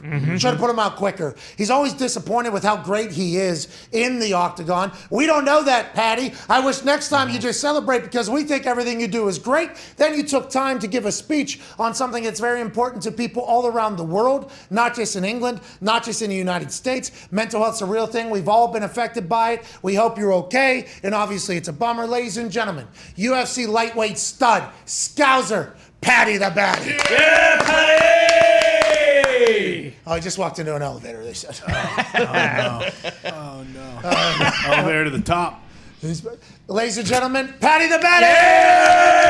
Yeah! How are you, Patty? How are you, lad? How's life? Good. What's going on? Just I was in a lift then, lad. Well, an elevator, as you would call it. A lift? Where are you at? Are you in America? Are you back in England? Where are you right now? No, I'm in England, yeah. I'm in London at the minute. Flying to Chicago tomorrow. So, just enjoying one last little bit of food. Yeah, I was about to say, how's the last week been after celebration? You've been diving back in? What's that little milkshake right there? Yeah, little Kinder Bueno milkshake. Where are you? What is your weight right now, if you had to guess? I haven't got a clue. All right, let's dive. I'd probably say about 200 pounds or something like that. I'm not sure. Well, you look amazing. I hope you're radiating. Obviously, what you talked about after the fight was so serious and hit home with so many people. We want to extend our deepest apologies that you're going through that, your friend group, and we appreciate you taking the platform to make the world a better place, Patty. I think everyone who has a platform like me should do what they can for people less conscious of themselves, and that's just something I've always thought, and I feel like everyone should be like that. So it's something that I'll always stand by. Well, we appreciate it, and let's get to the fight now, and let's talk about your future. Why are you always disappointed with how you end a fight? Well, you know, it's always like, I could have beat him quicker. I could have done this. We understand that you might not have had your perfect game, but God damn it, you're perfect in our eyes. I hope you know that. Like the fans, it's like everything this guy touches is gold, but it always feels like you're not exactly thrilled. Is that just how you always be, and is that how you operate? Yeah, that's just how I am sometimes. I was disappointed in my performance because I felt like I should have went out there and blasted them out in a round. I know I still finish someone what's never been finished before. You know, he's had 11 pro fights, lost one, had never been finished, and I choked his ass, lad. You know what I mean? He got dealt with like I knew he was going to get dealt with. I said the whole time he was going to get finished. I thought it was going to be a knockout, but he defends punches well. It's quite weird. He doesn't like defend them like in a skillful way, but he defends them well, and then like just grabs hold of you. But I think I won the first round and all judges' scorecards, and then got the finish in the second. So I'm not too fussed, lad. As obviously when I look back now, I realise I was being very emotional going into the fight, and like I've watched the fight back. I watched it back today, and every punch I throw, I'm trying to take his head off. Throw a punch where I'm trying to set a shot up. I'm just walking forward, throwing punches. Is that something you're gonna have to like try to find a way to rein in or figure out like moving forward, or could you fight like that every time? I could fight like that every time, lad. I could go. I'm a big fat bastard at the minute, but I could. Someone rang me now and said get outside for the straightener. I'd be out there beating them up. What is it you said the last time to us? Like you like getting hit in the face? You don't mind getting Yeah, whacked I enjoy getting punched and punching people in the face. It sounds very weird, but I enjoy it. Is it like you're 19-3? You've only had 3 fights in the UFC. I looked this up today, Patty, and listen. I might be a bearer of bad news here. This is not how I feel. I looked this up. How are you the 38th ranked lightweight in the UFC? And what is this all? When are we getting you? There's no champ in your division. When are you? What is the deal? Have you talked? No, there is. You can't say there's no champ in our division. There is. His name's Charles Oliveira, lad. He is the champ in this division. Why are you 38th though? You think? What's that? Just because you've only had 3 fights, or what is the deal? The UFC fights, Adam. Have you seen some of the names on that list? Some of the names on that list are scary, lads. No, not to you, right? Do you have to look at that type of thing, and are you already planning out who your next fight is, or will they tell you? I don't care, lad. As I say, some of the UFC lightweight division is the best division in the whole of the UFC. By far. It's the deepest division. All the way down to like rank 50 in lightweight is very good. So I don't mind taking my time climbing up the rankings. I'm not in no rush. I'm gonna take my time and earn a lot of money as I do take my time. Yeah, I mean, hey Patty, doesn't Dana want you to fight in New York here at what 281 is it? Yeah, but come on, lad. that tax man just taking all me dough. That's all happening, lad. The tax man's not getting my money in New York. So you'll fight Vegas though? Yeah, Vegas, December, lad. Yeah, I got you. Yeah, Vegas state income tax much different than New York. I like the way your head's at. You just said something about taking your time and collect your money or whatever, but we all, I mean, in the arena, the same thing. And I know, obviously, the main event was famous. I mean, I changed the channel after your fight. I mean, absolutely. You have to feel that, obviously, every time you walk into arena. What's that feel like whenever the whole fucking place knows Patty the Baddie? This is what you've worked for your entire life, lad, right? Yeah, this is what I've worked for. I've always envisioned this and visualised this. I've always knew this was coming. So for me, it's not like surreal or nothing, because I always knew it was going to happen. Where for like my friends and my family and even my team, some of them it's a bit surreal, but to me, this is just another day at the office, lad. And even I do notice it, lad. After I fight, you can see people just going to the exit, trying to get the quickest taxi, so that they haven't got to sit around for when everyone gets off. Yeah, I do that in my bathroom. That's all right. I'm going to take a shit and probably not coming back. Go ahead, Connor. Yeah, Patty, how was the post-game celebration? I saw you messing around with, I think it was Stormzy in the back, hanging out with some of the lads. Molly high-seed him. Molly high-seed Stormzy. What's that? High-seed? Yeah, it's a wrestling technique. Molly high-seed Stormzy picked him up over her head. And he was about to go like that on his shoulder. And I had to just jump over and catch his arm to make sure he didn't. It was hilarious. Oh, you guys are getting after it. I mean, you and Meatball Molly are a tag team for the UFC that they just have to love. You two on the same card is entertainment from literally walk-in, back in the back, through both fights, and then afterwards. It's amazing. Have you guys been friends your entire life? And No, we met each other in the gym. You know what I mean? We met each other in the gym years ago. About 10, 11 years ago now, but she didn't start training properly at first. She came in to spar with someone we used to have in the UFC called Rosie Sexton, the first ever British woman in the UFC. She came into boxing spar with her years ago, and then Molly ended up just coming back and getting into MMA, and as you say, the rest is history. Hey, she's awesome, huh? You see her, like, Yeah. you two work together in the gym at the same time, same fight camps, obviously? Yeah, we do a lot of things, like similar things, but we don't really train together. I'm far too big for that. I'd squash her. Hey, speaking of, you did a teabag twerk on the guy, back.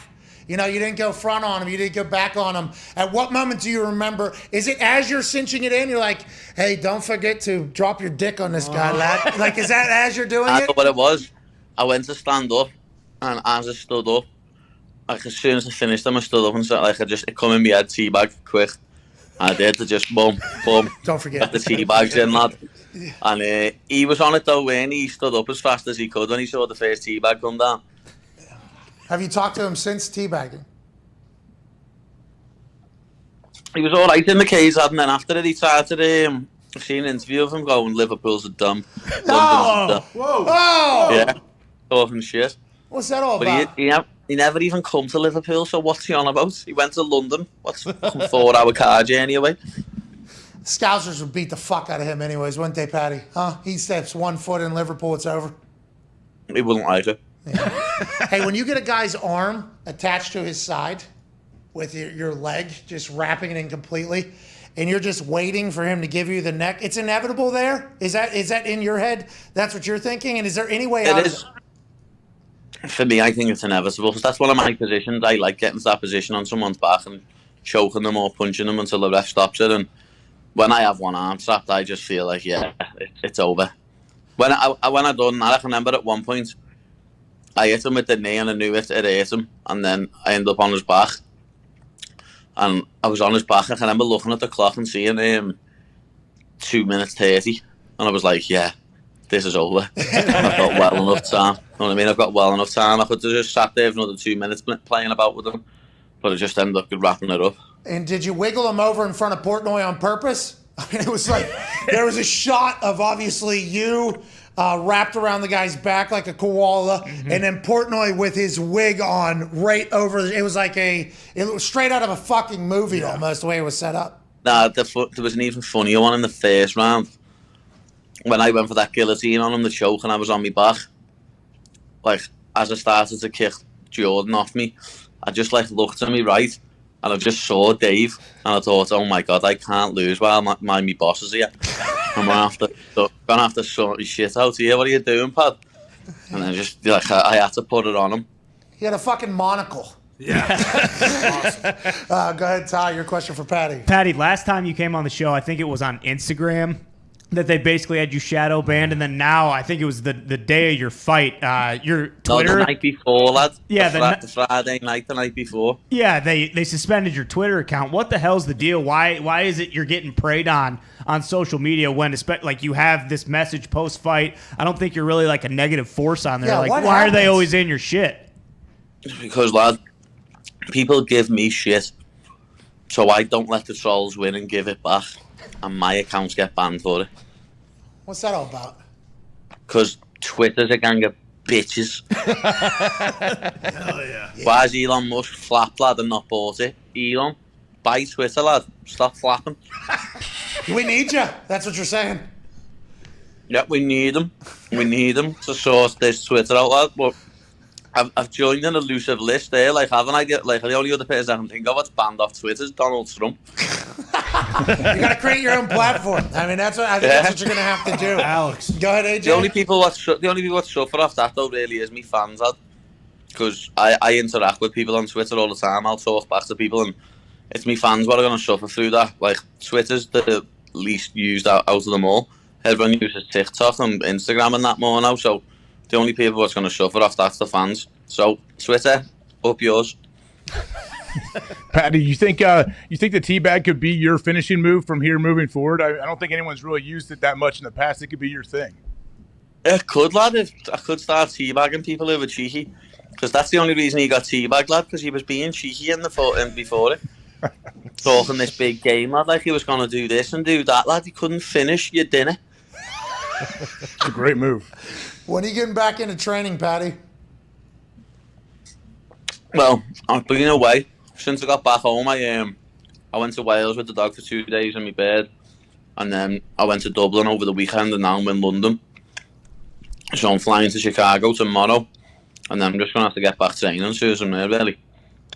All right, well, as soon as I land stateside, as you would say. Stateside. Well, as soon as you land here, we can't wait to hear what's next for you. Enjoy this. You're a fucking good human, no matter what the lizards at Twitter and Instagram say, pal. You know that, fella. I'm here to kick any lizard's head off. We need it. Ladies and gentlemen, Patty the Batty. What a fucking entertaining guy. I'll tell you what, he drops into that Scouser accent sometimes, and it feels like I'm talking to Andrew Luck again, where I'm trying to use context clues to figure out what's being said. He is electrifying, though, that guy. How comfortable has he been the last week, too? Oh, yeah. That's what he's like, listen, I'll do a fight camp, but when I win this thing, we are going to celebrate. We are going to celebrate the discipline that we put in there, and that's why I think everybody fucking loves that guy. I love Batty the Batty. Yeah, I don't think he was kidding when he said, like, yeah, I'm like 200 pounds right now. He's probably gained like 30 pounds since his fight. Can't blame him. That's how I operate as well. I just wish I was as big of a badass. And he says that's one of his favorite positions when he has somebody's back and their arm is. Yeah. I can see that being a pretty fun position to be in. You know, like, hey, this guy's now in a one-armed fight in which I am attached to his back. And he gets that thing locked in like a triangle. There's no arm that's going to beat two legs. No. So as soon as that thing gets trapped to the side of the body, this is it. And he just beats the hell out of their face, and they can defend it. And then as soon as they just accidentally move their hand, it's in there. And then and that's all she wrote. That's his fight. That was literally what happened last Saturday. It was awesome to watch. Well, and him saying, too, like, yeah, I saw there was 2.5 minutes left, and I probably could have just messed around for another 2 minutes or so, but I decided to end it anyways. Yeah, I probably could have played with him. That's classic. Good to know he won't fight in New York either. Not happening. Yeah. No chance. Taxman. Not paying the taxman. That's awesome. Amazing. That is amazing. Think about the crowd that'll probably be in New York. I assume no matter where he goes. The crowd, no matter where he goes, is going to be big. All right, let's get to a break. On the other side, we got to run the hoop on the news around the NFL. Here we go. There's a lot of things happening. There's injuries happening here at training camp today, which we don't like reporting. Obviously, that's negative, but that is, big in projecting of teams' futures. Who's going to be available? Who's not going to be available? Yeah. There's obviously fallout from the Stephen Ross punishment, the Deshaun Watson punishment. There's highlights around the league. It's a great day. We'll be back in 4.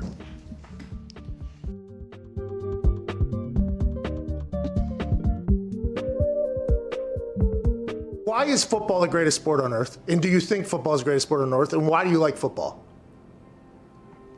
That's a really deep question there, Pat. I know. I think I can get a good answer out of you, though. Like, I think you'd be able to talk about it in a way that I think a lot of people haven't, because you've been at the pinnacle of it for so damn long and inside of it, and your brain is a pretty fantastic one. We've learned here over the last few weeks, obviously. Last few weeks, that's it. That's all the time we've learned that.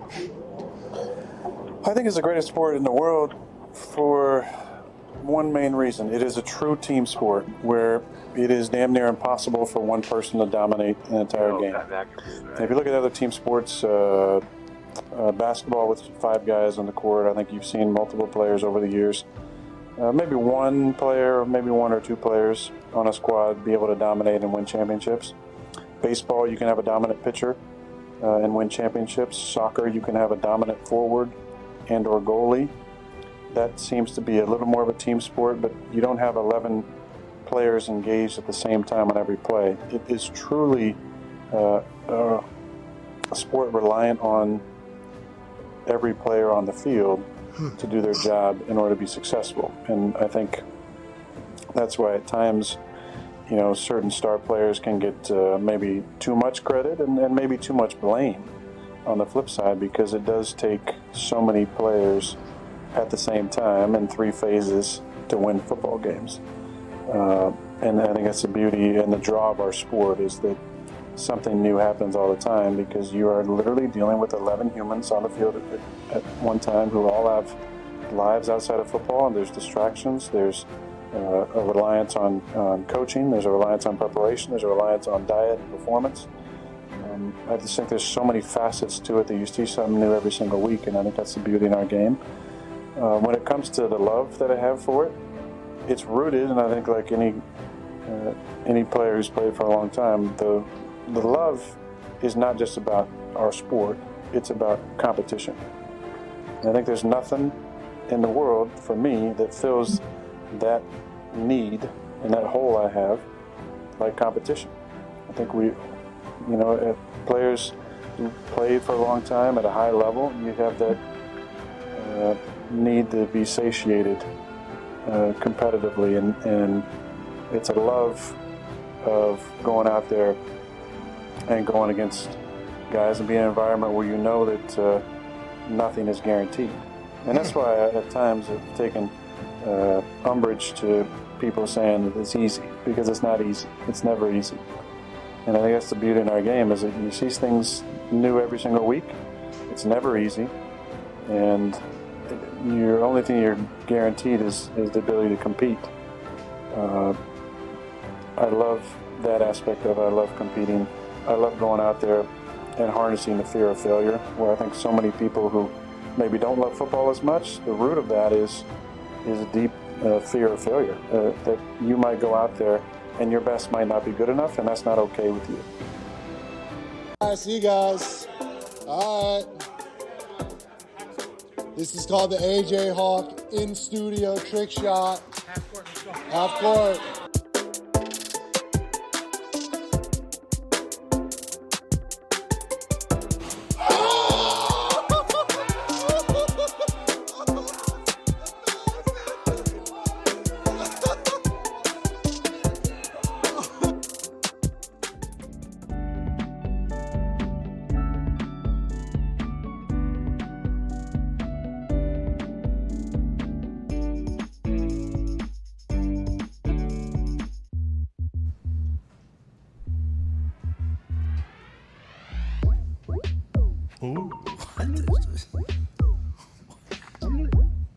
You don't know shit about this, AJ.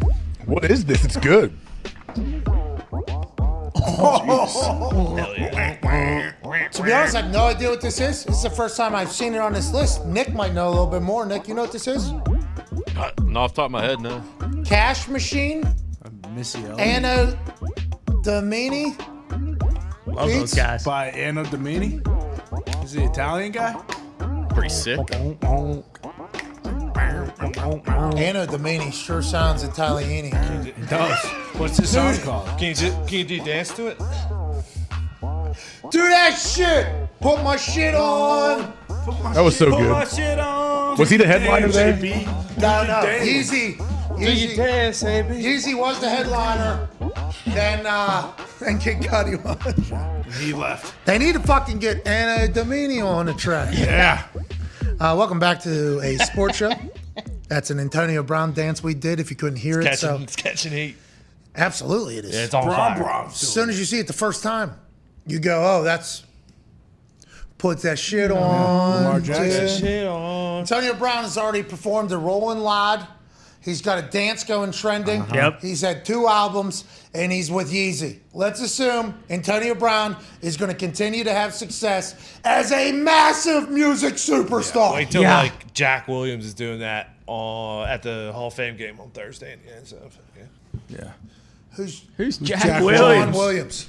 No, that's just no name wide receiver for some team. Oh, so this is John Doe. Yeah. John Smith or whatever. Yeah, got it. AJ, you pumped about the Hall of Fame game? Just 2 days away from NFL uniforms being used in football, and I'm jacked up about it. We're going to watch, the first play, 2 plays? Oh, yeah. Right. And go, all right, we hate this. But we are at the moment now where football is so close we can feel it, AJ Hawk. Yeah, I mean, I think I'm probably like most people. I'm actually excited to see what it looks like. I want to see right up to kickoff the first couple series, and then I'll check back in as the night goes, I think. So the interesting thing here is 2 new head coaches, and it's the Hall of Fame game. So they go to preseason early, plus that new head coach early. So these guys have been in camp for a while, much longer than everybody else. New offensive systems being put into place. Our first look of the new Jacksonville Jaguars with Doug Peterson is going to come in the form of Jack Smith and who knows who else. And our first look at the McDaniels offense for the Raiders is going to come in the form of Jared Studham and something else. So I think there'll be some trends we'll be able to pick up maybe, but I doubt Peterson or McDaniels are going to show fucking anything in this game. It's just going to be bland grand old football to celebrate the greats of the past. And I know in Ohio, it's like one of those things where you got to make the pilgrimage to Mecca. Are you taking the family up to Canton? Are you taking the family up there? We are not going to make it up there this year. You don't like football. You don't like it. This guy hates You could get there Ohio. pretty quickly. You could get there much quicker than me. Just don't jump on your plane. No, we have that event with Chuck. We're doing that one thing that one time. Yeah. Sorry about it. Sorry about it. Trying to help Chuck Pagano. Sorry about it, dude. I know. I'm coming to that. I'll be there. Really? You're coming to Okay. time. Yeah, if you guys are there, yeah, I'll be right there. Okay. And then we got yours the day guys after. are going to be there. Yeah, Guys are we'll going to see be you there. Guys are going to be there. Sweet. It's going to be awesome. Absolutely. You guys are going to have a great time. Yeah. I actually the thing with the Hall of Fame game last year, remember when Troy Aikman forced Jerry Jones to put Jimmy Johnson in the Ring of Honor? Oh, yeah, the pre-show. Yeah, I think the pre-show is kind of the real show at the Hall of Fame game. I'm going to say this, and I don't want to sound like a fucking asshole. No. Not a real star-studded cast of Hall of Famers this year. I think for Bill. Just like what I just said. Leroy Butler. Yeah. He invented the Lambeau Leap. Rick Seymour. Dick Vermeil, only head coach to be in 2 different movies about the NFL. Yeah, Invincible. Kurt Vince Warner, McCauley yeah. gave him a shot. Dennis Kurt Quaid. Warner. Kurt Warner. Kurt American Warner's going in this Underdog. year? No, he already went in. He was his coach. He's played by Dennis Quaid in American Hallmark. Underdog. See, look what we're doing. Look what we're doing. That's what I'm talking about. That is the overall conversation happening about great football. A lot of dogs. Yeah. A lot of dogs. Great football players.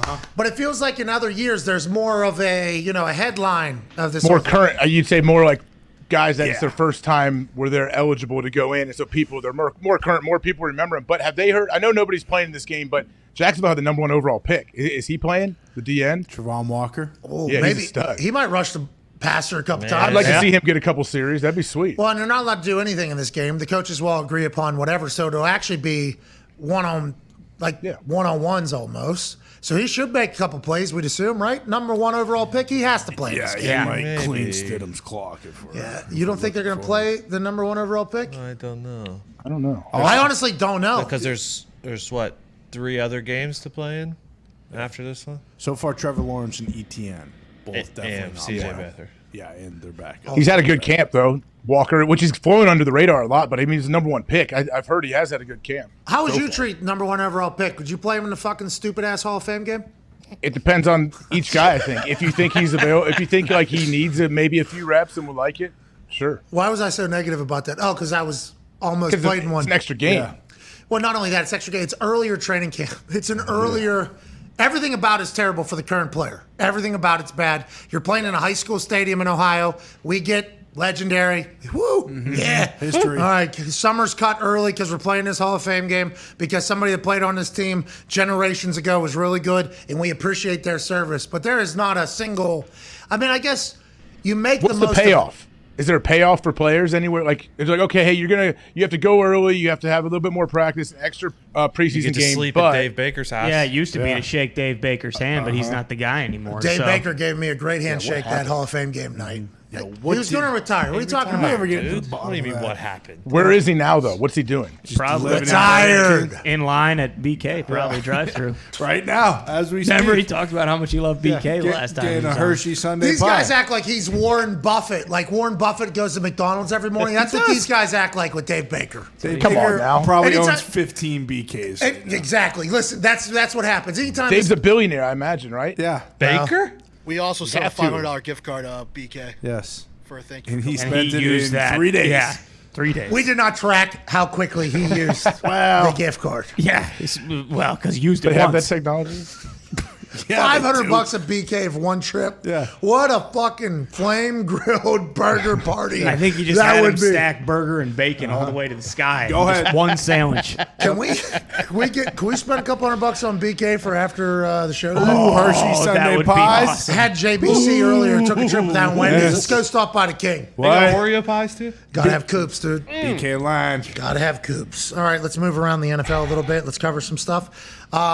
Matthew Ryan of the Indianapolis Colts, always been an Indianapolis Colt, will forever be remembered as an Indianapolis Colt and will have the same exact legacy post 37 years of age as Tom Brady as an Indianapolis Colt. Is being described as a teammate that some people could potentially call a jerk. Whoa. Uh-oh. It has been reported now that, Matt Ryan, when asked about some people thinking he's a jerk, he said, some guys will tell you that I am. I'm okay with that. Uncompromising and unapologetic. Ryan came here to do a job. That job does not include timidity. Hell yeah. The way Ryan sees it, if he makes friends in the process, great. If not, that's fine too. Yet Ryan is being fully embraced by his new teammates, even though he's barely a week into his first training camp with the boys. Just ask him. Running back Nyheim Hines, who is going to show up in a lot of people's fantasy and life. He is a fucking stud. This dude can do a full backflip in full pads while completely gassed. Yeah, no big deal. He's fucking freak athlete, great athlete. They just signed him to a pretty good deal. I'm very pumped he's there alongside Jonathan Taylor. I can't describe it, Nyheim Hines says. You just get chills. He starts talking to us and you just look at him and go, okay, this guy's about to lead us to a championship. Tight end Mo Alley Cox added on the field is just different. As soon as we break the huddle, he's like, get set. He says it every single play. It's weird to hear, but it's been a joy to have him here. So your immediate question is, what was Carson Wentz like? Exactly. And then now it is, I can't thank Matt Ryan enough for coming to the Indianapolis Colts. As an Indianapolis Colts fan, the headline of that, I don't know, was that from The Athletic? Was that Zach Kiefer who wrote that? ESPN.com. ESPN.com. Okay, so ESPN.com article, I apologize for giving credit to the wrong person. ESPN.com article, the headline was like, Matt Ryan and Peyton Manning eerily similar around Colts facility. I am so happy to hear that, so thankful to hear that. And let's go, Matty. One of the greatest players with the greatest stat lines, whose really biggest accomplishment is having the lead in the Super Bowl at one point, and then all hell breaking loose and then somehow losing. What a massive thing to get off his chest and his shoulders if he was to take this team and go on a real run with them over the next couple of years. I can't wait to watch it, AJ. Don't you think, I would imagine most people would be happy for him. Like, he seems like a guy, especially now, he's easy to cheer for at this point in his career. And I feel like when Matt Ryan shows up, like, okay, here, an adult is here. Like, somebody's responsible. And I've said a million times, whatever level of football you're playing, that team absolutely needs to be run through the quarterback. No matter what that leader looks like, it needs to be run through him, where he holds guys accountable. The head coach goes to him for everything. And Matt Ryan's that dude. He showed up, and you're like, okay, here we go. We got an adult in the room, this guy. We don't sit there and follow him and do every single little thing he says, but we look for him to guide us in where we're going. And it seems like he has full control already and haven't even played a preseason game. Feels like a lot of people trust him, right? Trust his leadership. Huge. They trust what he's saying, because if you don't trust somebody, whenever he's saying get set on every play, somebody's going to turn and say, shut the fuck up, So if you have trust and faith in the guy, you're going to buy in. They've had faster practices than they've ever had. And some people are saying, oh, they're taking time off. It's like, no, that's exactly how long the practice is supposed to go. There's no redos because there's another coach on the field taking the snaps. Now, Carson Wentz's football was, when it was good, it was great. It was awesome. But everything that was chatted about, if you heard Jim Irsay talk, was like, how we view a quarterback is much different than just having good plays and good ability. Like, being a quarterback, to what you just said, is the CEO of the team. This motherfucker makes decisions. He has a lot more say than anybody would imagine in high school or college football rooms. And also, he has to be a type A, don't you think? I mean, there's been successful kind of docile, relaxed guys, but you and I have chatted about this on numerous occasions. Like, I feel like the quarterback has to have a little fuck you in him. Just like Rupp has to have a little fuck you in him. Super detailed, too. They got to be super detailed. Like, all the great ones, even guys that were great high school, college quarterbacks, like, they may not have the height or whatever skill set to play in the league, but they still absolutely, like, super driven, type A, super detail oriented. Also, they're usually the guy, I feel like, that kind of brings everybody together. Like, hey, man, like, even like high school or college, where you wouldn't think somebody would be like responsible, like, hey, looking out for dudes that don't have anywhere to go on Thanksgiving, all those little things, that adds up, man. And I think that's what a quarterback is. It's kind of like what we assume a politician is. You got to be like a unifier. You got to be type A. You got to be able to make decisions. You got to be able. I'm not saying what politicians actually are. I'm just saying like what you would hope a politician would actually be. Speak for the people. Yeah, they're the voice for the team. If the team has issues, like we're wearing pads way too much, that's the quarterback's job to understand that and go say something to the head coach usually. And also, the quarterback's job is to make decisions that other people don't want to make. Like if there's a little bit of a difficult decision, it's like people are gonna hate you. There's gonna be plenty of people that hate him. Yeah. The people that. A lot of times, if someone comes in and they don't do what they're supposed to do, they're going to hate that quarterback for life. If, like you said, hey, you need to go 8 yards and you need to curl in. If you go 9, you're dead. If you go 7, I'm dead. So 8 yards, and the guy doesn't do it, and then he's going to hate this guy. Yeah, or the guy, he was taught to go 8.5 yards with a little bit of an in lean on his thing, and the quarterback goes, well, that's not how so I need you to do this. And if the person does it and they have great success, that person's going to be a believer in that quarterback forever. If they're not able to do it and they've had success before and for whatever reason they can't, well, that's the quarterback's fault that they didn't have it. So there's naturally going to be some tension, especially when there is a finite amount of time on how much money you can make as a professional athlete and as a wide receiver. So it is always hard to hear some people come out and bury somebody, but it's like, oh, the situation that those two must have been in didn't work. And this happens not just in football. It happens in a lot of things. It's natural. You just got to move past. But it feels like Matt Ryan has the attention of the team. He's got my attention too. Zito just dropped in my ear and said there's a little bit of an update to Matt Ryan. Frank Reich making the team run suicides to close out practice today. Matt Ryan slipped. Oh, no. Crowd gives him no grace. Several players not touching the line. Take a lap. Okay. What? Don't like the players aren't touching the fucking line. This is reported by Taylor Tannenbaum of WTHR here, local NBC affiliate. She is a Colts reporter and a sports reporter for WTHR. Who's not touching the line? That's not good. And Leadership. Matt Ryan. Hey. And you know it's a public practice too. So even if you're a selfish beast and you don't want to touch the line, but at least for your own sake, I don't want to be on camera doing this. What turd is not touching a fucking line? Sounds like Matt Ryan. What? He slipped. No. He slipped, or did he not touch the line? There's video. Did he sprain both ankles when he slipped? You just have to touch with your foot too. You don't have to bend down. That's good. Yeah, I'm a big foot toucher, by the way. I'm not flexible enough for the hand touch. Any coach that forced me to do that, I was not happy. Or actually, some of them are going to hand. Matt's not touching with his hand. Yeah, he's touching with his foot. He's touching. Is this where he slipped? Damn, he touched the line. Yeah, what are we even talking about? I like 11 Pittman Jr. touching with his hand. I appreciate that. Yeah. He was very slow, though. So, let's get in shape. All right. Guys love doing suicides, huh? Is this where they yell at him? So This doesn't look like a lot for some people, but you don't. This probably came after 10 straight practice. plays of team. Dead tired. on. It's hot as fuck here in 82. Pads on, yeah. Full pads. So Your cleats are so soggy wet with sweat that it bubbles up through the top. So that's speed right there. That's a speed group. Is this big speed? That was just, here's big speed, right? This is tight end linebacker. Can you go full screen on that some thing? big dudes down there. Why Matt Ryan start late on that Yeah, one? I don't think it seems like he probably didn't know he was running with this group. What do you think, AJ? I mean, the quarterback shouldn't even be running in this anyway. He's fine. Yeah, so this is, who was that? Was that running backs there? Big speed? That's running backs there, it looks like. Well, it's some quarterbacks. I don't know. Man, I don't know. No, 80s, 40s. That's This is big mids. speed there, I feel. Not a lot of organization. Oh, down at the other end. Who's that? O-line was running with that last group. That looks like the big guys down there, right? That's D-line down there? Yeah. Why aren't they wearing fucking different colors? Is this just the offense? What the hell's going on? Defense is in blue over there. This is the worry. This is the offense running. Oh, Matt Ryan didn't know he was running with that group. That is 100% what happened. Yeah. This is new. It's first fucking 2 days. He's flying, though. Look at him. He's rolling. Yeah, and he caught up to the group. No, he missed a 10-yard up and back. I mean, Matt Ryan's awesome, but who's steering the ship? Is Frank Reich still at the top? I just don't think. I just don't. I just really don't. Why? Because he can't say fuck or tell the team they look like shit or say something. Tony like Dungy that. didn't either, I don't think. I wasn't there with Tony Dungy, but I don't think he swore at all. But he He's did. got a ring. And he didn't. Well, Peyton did. I though. was going to say, I'm assuming Peyton was Peyton dropping did, plenty of F-bombs. And Matt Ryan does. Oh, yeah. So, Okay. yeah, he knows what it takes to get there. And what stop judging Frank Reich because he's wholesome. God-fearing I'm man. not judging Frank Reich because of that. I'm judging him because he, sent the team down to Jacksonville and lost in the playoffs. Do a lot of teams run suicides? After practice, training camp, there's some coaches that do it. Isn't there like a defense-offense thing, too? Where, last rep, offense wins, defense has to run? I don't know. I haven't Or seen they that. fumbled a snap, or he felt like it was a sloppy practice. and make the False offense starts, penalties maybe on the offense, too many of them. run. Yeah, they're in pads. They're tired. Probably end of a long practice. Frank Reich, you can feel it building up when things are going bad, and the coach is going to make you do something at the end of practice. Yeah, and I just want to speak from specialist standpoint.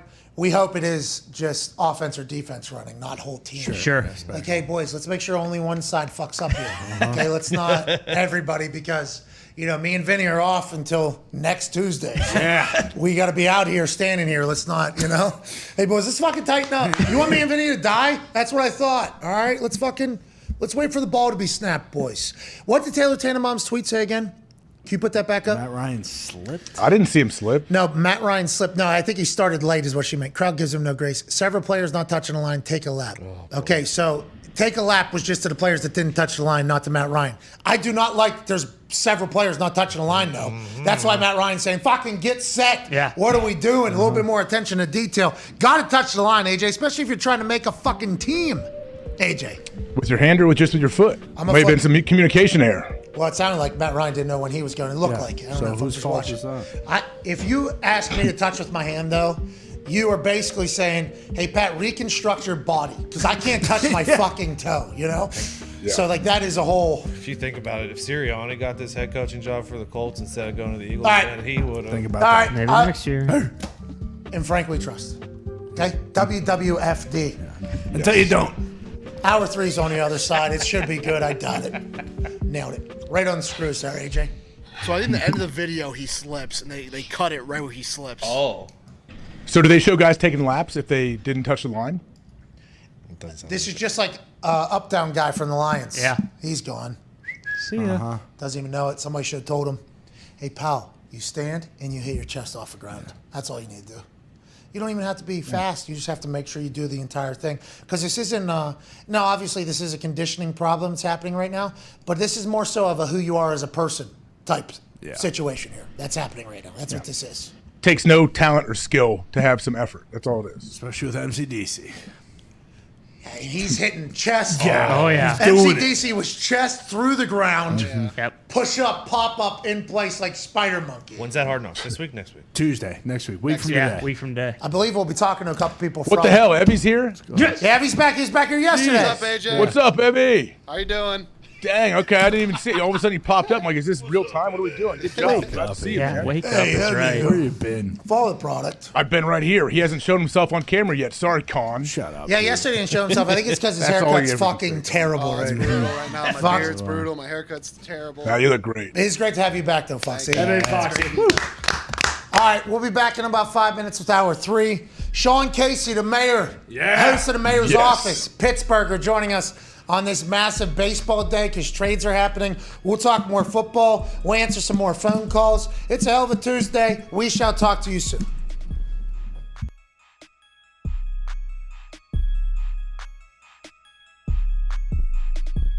During the halftime of a Colts game this year, you have to kick a 35-yard field goal and then complete a 35-yard touchdown pass to Reggie Wayne in the end zone. He's coaching. And if you complete this duo event, we have $1 million for Kick the Stigma charity, $1 million for IU Cancer, and $1 million for the charity of your choice.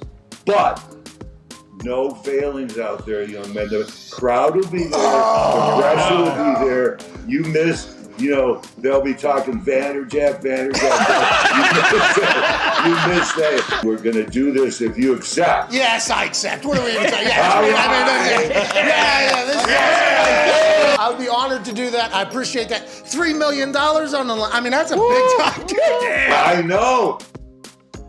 Do you ever think about dabbling more on the internet? I know you don't really do it much, but Never. you are beloved on there, Chuck. Hey, Pat, never going on the internet. Chuck! Never go.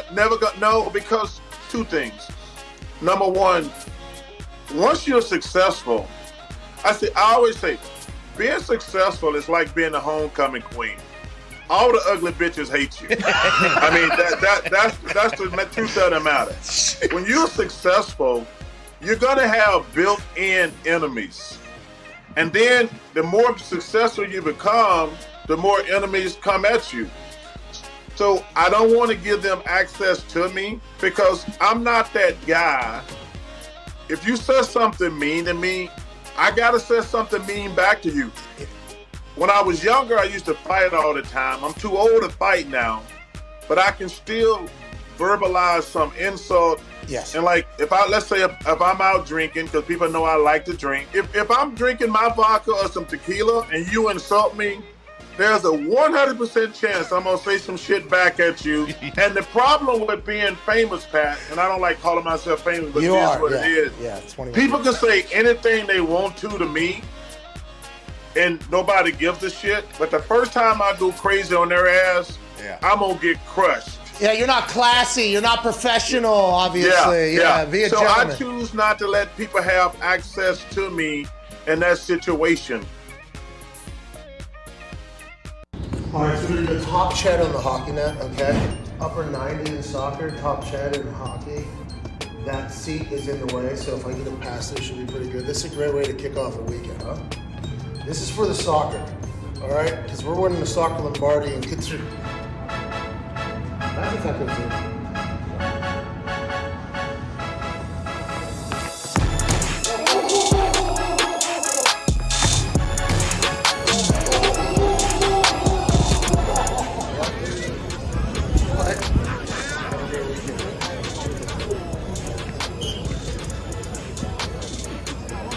First hour.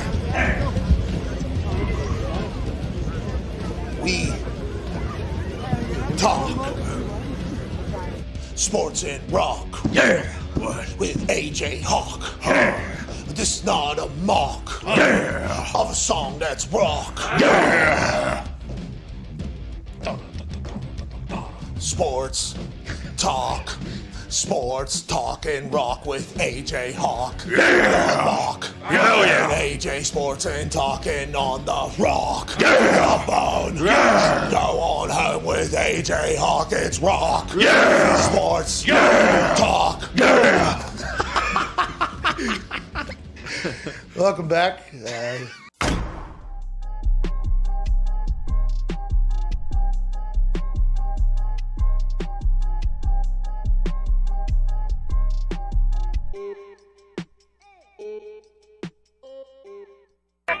The Pat McAfee Show. There'll be no rules for our guests, for us, for the things we can talk about. Yes, speaking his mind. I've never had a problem expressing my opinions or my thoughts or anything like that. While being relatable. I haven't had that manufactured fake-ass celebrity that a lot of people have whenever they go on those big networks. I've had a chance to really build my crew, build my following, build my audience. And ridiculous. What am I supposed to do? So I'm supposed to look at something that I can definitely afford and say, nah. Is that what I'm supposed to do?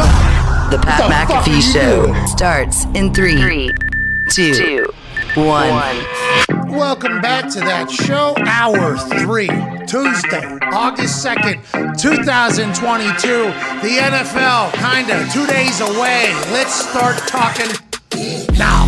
Here we go, Atta baby. Here we go, Atta baby. AJ Hawk kind of behind the 8 ball there. But what is that? Dude. What do you mean? Is this baseball? What do we do? Is that for Sean Casey? Sure. Go to yeah, why It's not? for everybody. It's for you. It's for me. It's for the Toxic Table. Well, at I Ty heard you Schmidt. say it. At Boston Connor. It's for at Tone Diggs, one half of the Hammered Down Cowboys. Hey, Tone. Here we go, Atta baby. Here we go, Atta baby. Here we go, Atta baby. Hey, here we go, Atta baby. Hey, AJ. Here we go, Atta baby. Here we go, Atta baby. Hey, here we go, Atta baby. Hey. Yep, here we go. Atta baby. There it is. Yes. Not bad. Just with a terrible tone. So let's change that because we get to live a good life and talk about sports, okay? Okay. I agree. Here we go. Here we go. Here we go. Atta baby. Here we go. Here we go. Atta baby. All right, the NFL is currently in training camp.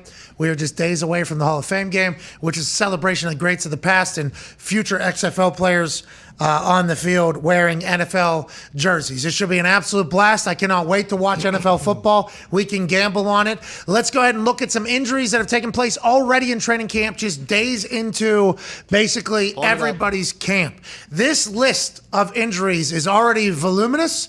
This list of injuries is already problematic. A lot of guys set to return, which is good news, but this is what the NFL is. This is what training camp is, and it's a real deal. Jordan Poyer, Buffalo safety. Today, friend of the show, carted off with an elbow injury.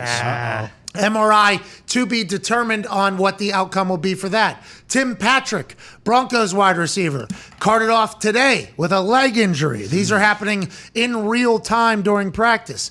James Washington, Dallas wide receiver, fractured his right foot. He's out for 6 to 10 weeks. Van Jefferson, Los Angeles Rams wide receiver, knee surgery, few weeks to be determined on when he returns.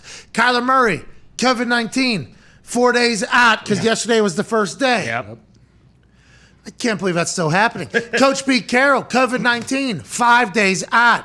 Micah Hyde, Buffalo safety, hip glute injury day to day. So the tag team of Hyde and Poyer at Buffalo in their stacked defense, both currently injured just 1 week into training camp. Jeez. That's good news and bad news. Already hurt, going to miss reps. Good news, probably going to be able to get back in time for meaningful football. We do not know what either of them are. Chase Claypool, shoulder injury. He's set to return. Ryan Jensen, obviously ACL. Lucas Patrick, Chicago center, had hand surgery. Taysom Hill, he has a rib injury. He's going to be out for a bit. Freiermuth, Pittsburgh tight end, hamstring injury day to day. Eric Armstead, 49ers defensive end, knee sprain injury. He'll be out a few weeks. And Joe Burrow still missing time due to appendicitis, but he is due back. A lot of injuries already, AJ. I mean, this is what football is, I guess. Yeah, and most teams have only been in pads maybe 2 days as of now. Yeah, there's some non-contact, right? I mean, that's where Jensen got hurt. That was a super serious one. But yeah, pads have only been 2 to 3 days for about 28 of the teams in the NFL. And we already have 17 guys. Is that what that is? I just tried to do some math on sizing-wise. There's more guys farther down the depth chart, but these are the biggest names so far that have. These are big names. Yeah. Huge.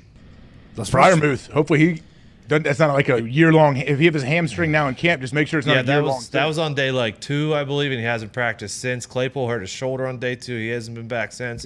Naj got his foot stepped on yesterday, but Tomlin said that's all right. Yeah, let him sit for a long time. Yeah, you know what I mean, AJ? Is that what you're saying? Be healthy for the regular season. Appendicitis with Joey Burrow. We haven't even chatted about that in a few days. Is he in a little motorized cart? Is that what I saw? Yeah. Sick. It's a cocaine white, this cart that he's sitting on. It's a little a tricycle, almost three-wheel thing. He's riding out there, watching all the practices, getting the mental reps. No big deal. Appendicitis, I beat it. How you doing? Keep it moving. I'm all the way back. I saw a lot of reports for Poyer. It looked like it was an elbow. You think that'll be a thing? Like if you have an elbow and you have surgery, can you wear the big Gronk Dawn Joy and then wrap it up, even if you have to, with the pre-wrap or whatever after too? Maybe if you're a safety. AJ, you got an upper body. You missing a game? I mean, it depends what it is. Like, what did he do to his elbow? The JJ Watt deal, was that for a torn bicep or elbow? What was this for? Oh yeah, he had the knee brace on his elbow forever. Yeah, still does, right? That's still his thing. Signature. Yeah, it's got him in Madden wearing it. The corner that we talked to, Sean Murphy, Bunting, he hurt his pretty bad during the opener against the Cowboys, where his arm got like bent in between the two dudes. Yeah, and he came back in 5 weeks with that brace. Defensive side safety, elbow. Unless it's a full break, right? That doesn't seem like that's going to be a lot of time. We are very dumb and just pissing into the wind right now. But right, isn't that kind of normal? Yeah, it depends how long it is. But yeah, I guess if he's going to hurt it, this is the time to do it in camp. All right, let's bounce around with some news. Keenan Allen was rallying the Chargers fans. Oh, yeah. Very good. Teammates. Very good delivery. Smooth. Guy should be an actor. Motivating. I think everybody was motivated when they heard it. He gave, 6 different emotions through it all? Yeah. And we're just going to go ahead and let it ride and assume that we're going to get another strike from the Chargers media team or the NFL Films as a whole. But here's Keenan Allen rallying not only Chargers fans, but his teammates alike. Both fam. That's right. Oh. Both fam. What? That's right. Okay. Both fam. Yep. That's right. Okay. Both fam, that's right. Yep. Ooh, quick. Both fam. Yep. That's right. Yeah. Mike Dub. Yep. That's right. Yeah. And did you see what Mike Dub? Smooth though. That's right. This is everywhere. You hear Very me? good. Let's Ride is everywhere. Russell Wilson did it to an entire Denver Broncos batch of fans, and they were all on the same goddamn page. Russell Wilson shows up, and he's like that guy in front of an orchestra. What's Conductor. it called? The conductor. He is the conductor of all of Denver right now. And it can be difficult with Denver because of mile-high flights and where people are in their minds and their bodies and the potential vitamins they have. Russell Wilson gets that little stick out that conductors get and says, "Hey, Broncos country, let's ride." And this is what they do in return.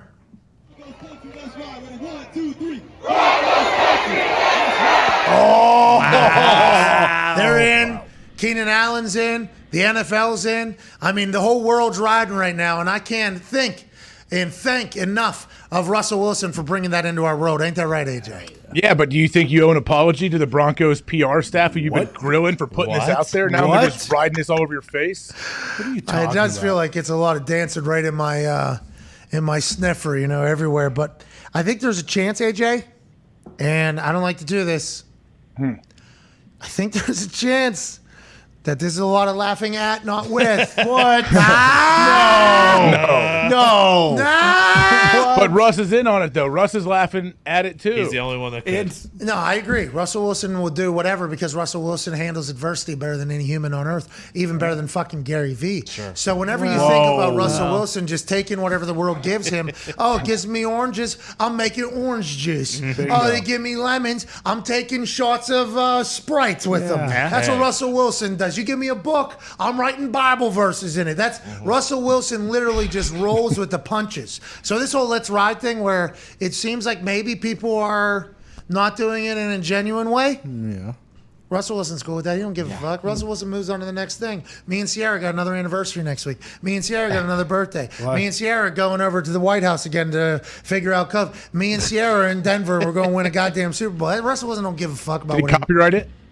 I assume there's trademarks Yeah, pending. Yeah, which is a bummer because now all Broncos country, you're going to have to pay him, 5 cents every time that And I think say they'd be thankful to do it if they win another Super Bowl. Do you think they're going to have to do? Did you see that? Do you think he's got to do? Hey, Lewis Hamilton, let's drive. You think they're going to remix this? That's a good idea. Because he's now minority owner of the Denver Broncos. F1 star Lewis Hamilton. Is he really? Yeah. And they're about to sell a team, so I don't know how long. So Bob Walton said, hey, Lewis Hamilton, you want to toss some money into the bid I believe here? so, yes. Hey, Bob, come on. I got some extras. How much do you give? That's what I'm wondering. Yeah. Apparently him and Russell are boys, so let's that's drive. why. So Lewis now Russell's boss? Technically. Partially. Is Russ going to start driving? It's going to hurt friendship. I bet you Russell could be a great driver if he wanted to. Yeah, he has the body for it too, right? He does, yeah. What's that mean, AJ? What's your problem? I mean, he plays baseball. He's awesome at football. I would Right. imagine he gets into F1. He's funny. Yeah. Funny. He's an Fashionable. influencer. Right. Yeah. He's a fit, right, lifestyle guy. Yeah. Music He's a videos. disciple. Motivational speaker. Good dad. Great dad. We've seen him Great be a great dad. dad. Great Great husband. stepdad. Dog. Good actor. Good actor. Sweet truck. Sweet truck. Sweet Wears Loves his own jersey in public and nobody says anything. Yeah. I think he's Except for us, which, by the way, that's on us. That's our insecurities, not yours. I think he's a pastor. Yes. Pastor. Did someone say ambassador yet? Of the game?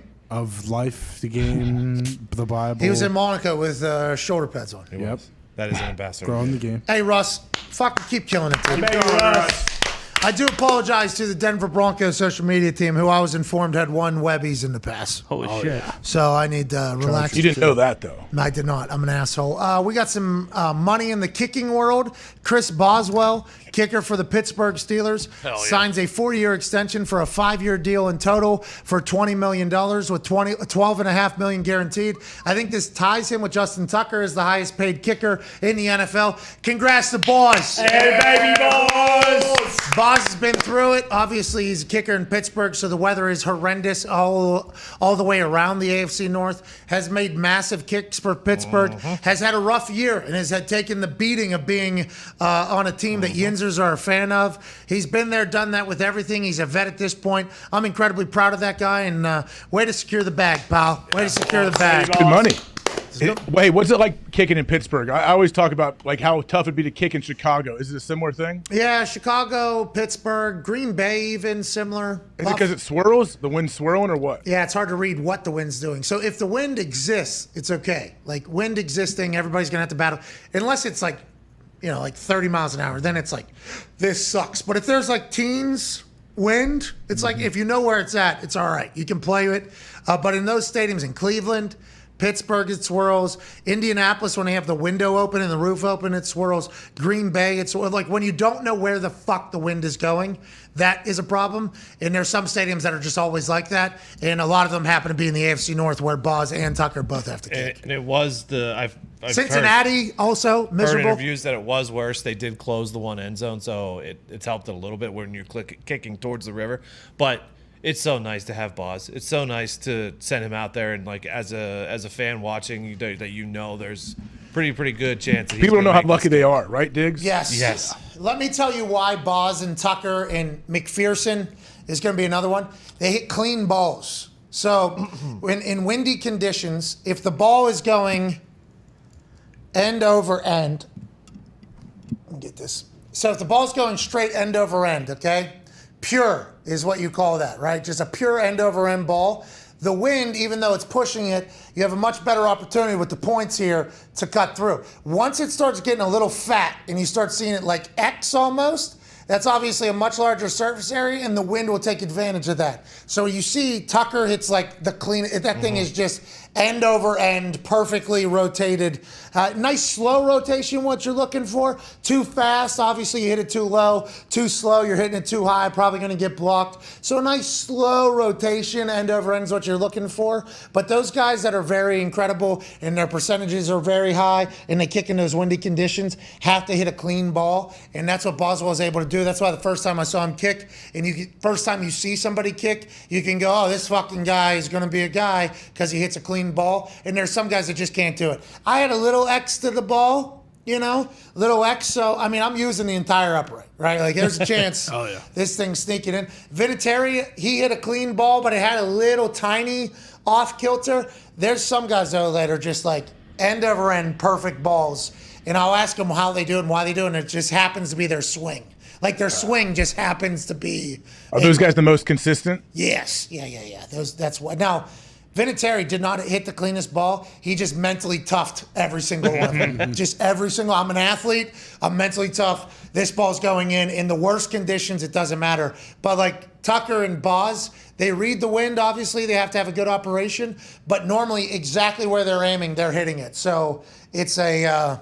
It's a real talent, a real skill, I believe. Personally, I'm a big fan of them. Yeah, and Bucker and Carlson, they hit pretty. Boom.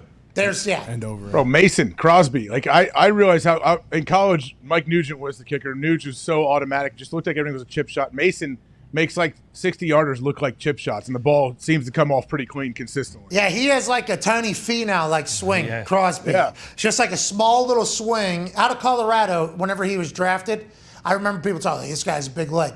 And I naturally, being a hater with a guy with a big leg, was like, he played in Colorado. Shut the fuck up. Like, everybody has a big leg in Colorado. Then I saw him in Green Bay. I'm like, this guy got big leg. Yeah, Mason Crosby, absolute GOAT. But at the beginning, when you come from an altitude place or a dome place or a warm climate, everybody's like, oh, well, there's a reason to blah, blah, blah, blah, blah, blah. But Crosby's unbelievable as well. Bucker's another guy, hits a very clean high ball. You can normally tell quickly if a guy's going to make it or not. And then that's what everybody's working towards that gets on those kicker carousels, where they're on a team for like 2 weeks, then they're off a team, then they're on a team, then they're off a team. It's like necessity's giving you the job, but they're watching to see if you can hit an NFL ball in every practice. And if you can, you're cheaper than a guy. You're going to get the job. And if you're not, we'll just continue to go back on the merry-go-round. Well, and that's what stinks with Crosby, too. Like, we talked about it last year. I feel like with the Packers special teams woes, like, the operation has kind of been the issue, and that's kind of like dropping hit because he's missing a lot more kicks than he ever did.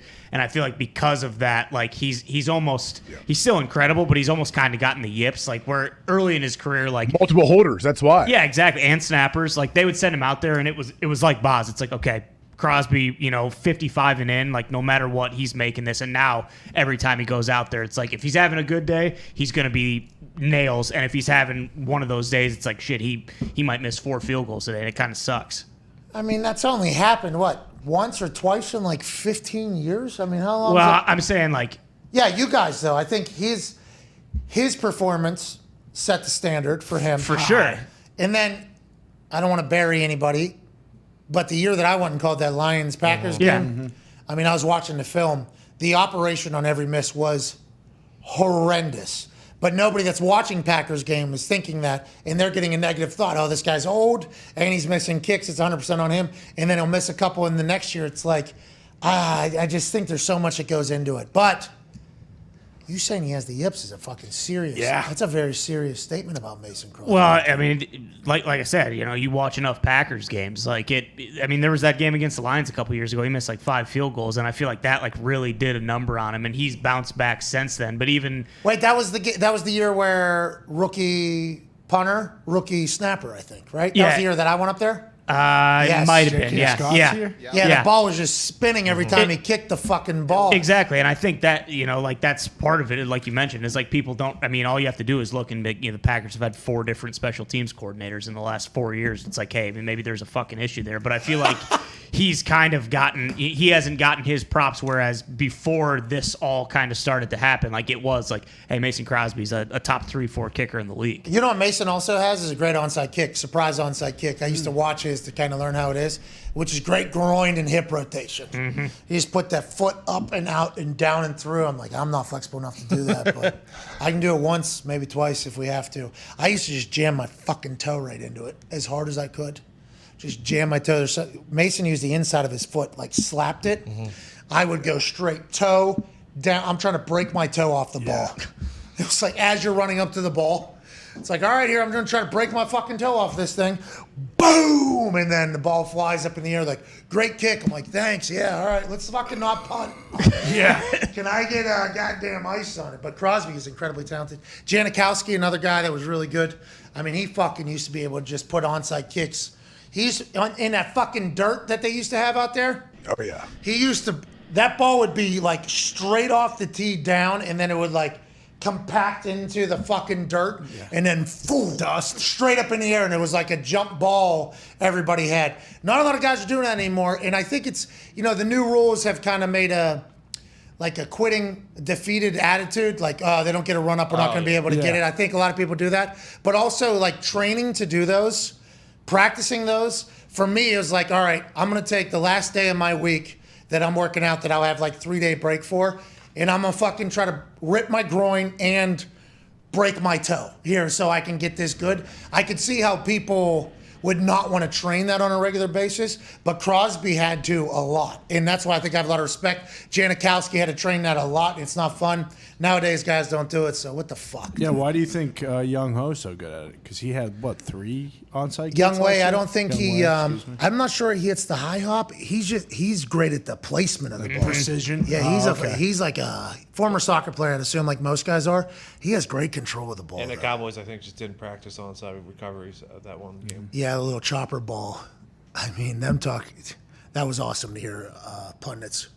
We've never seen anything like that. It's like, watermelon ball. I'll tell you what, it's hard to get the head coach to pass that one because the other team has to be the dumbest football team.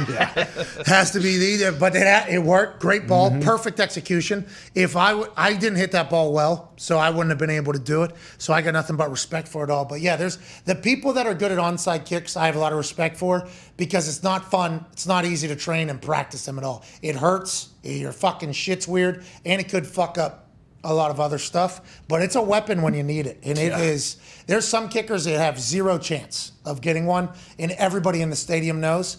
If you have a kicker that has a chance to get an onside kick, I feel like there is actual hope.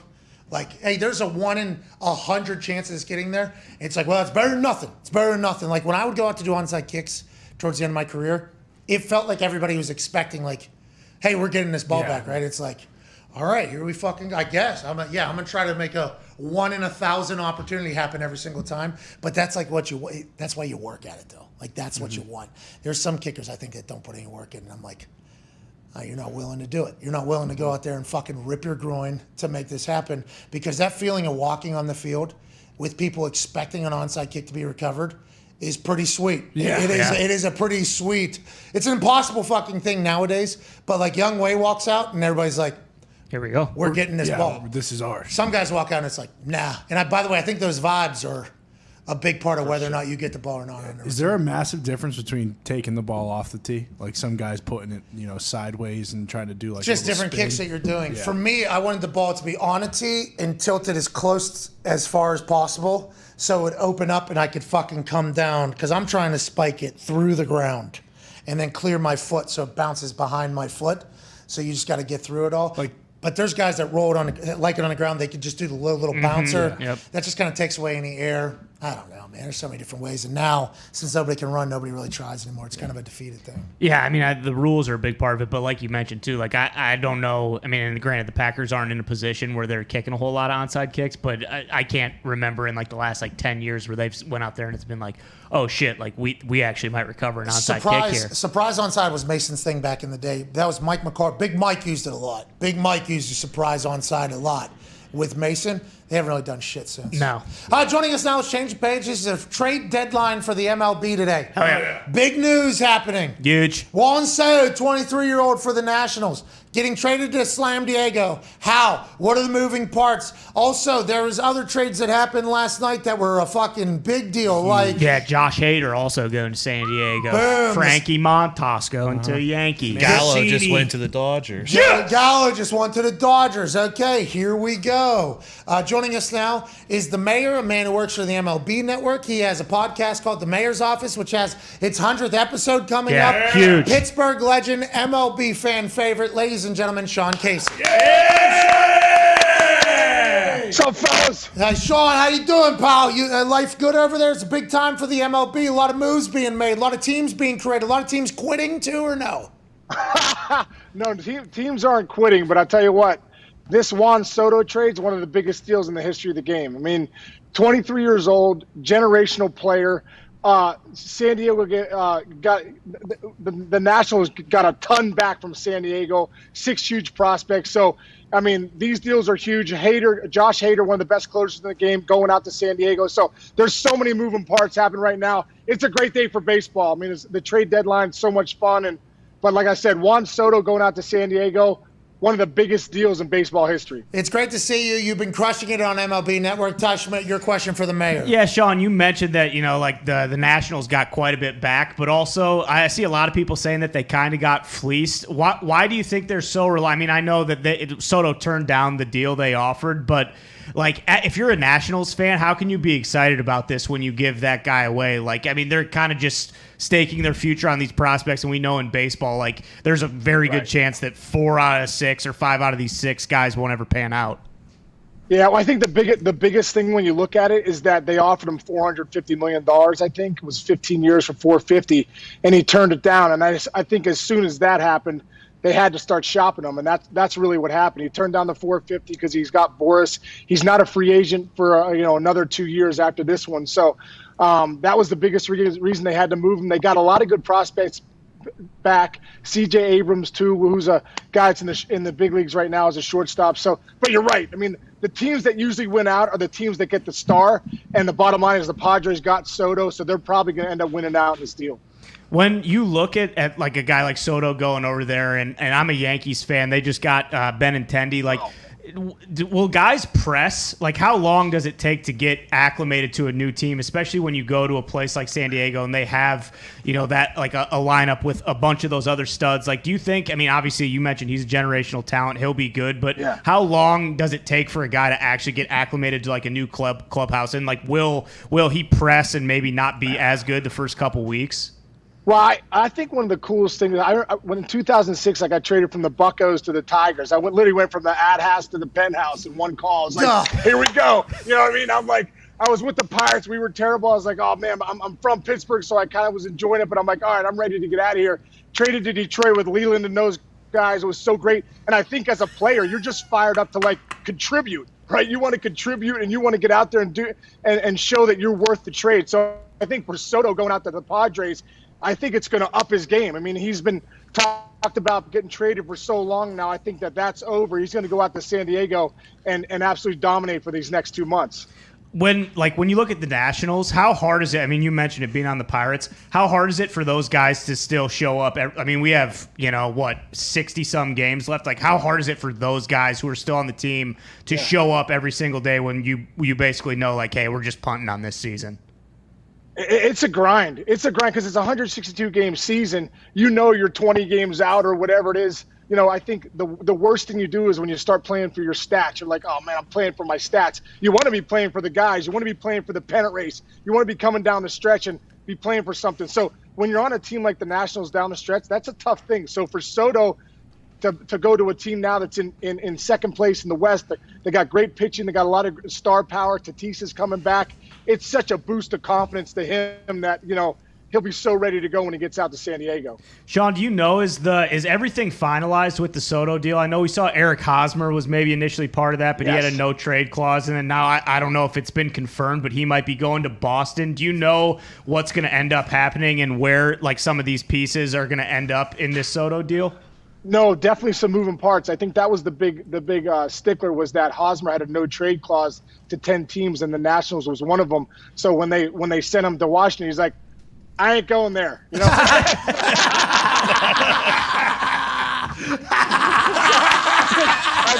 think that mixed it up real nice, and he's like, and so then they had to really get creative. So yeah, I don't know that totally what the end deal is, but I know Hosmer wasn't going to the Nationals, and they had to pivot a little bit there. Go ahead, Tony. Mayor, I got a question. We saw Tony La Russa potentially falling asleep in the dugout last night.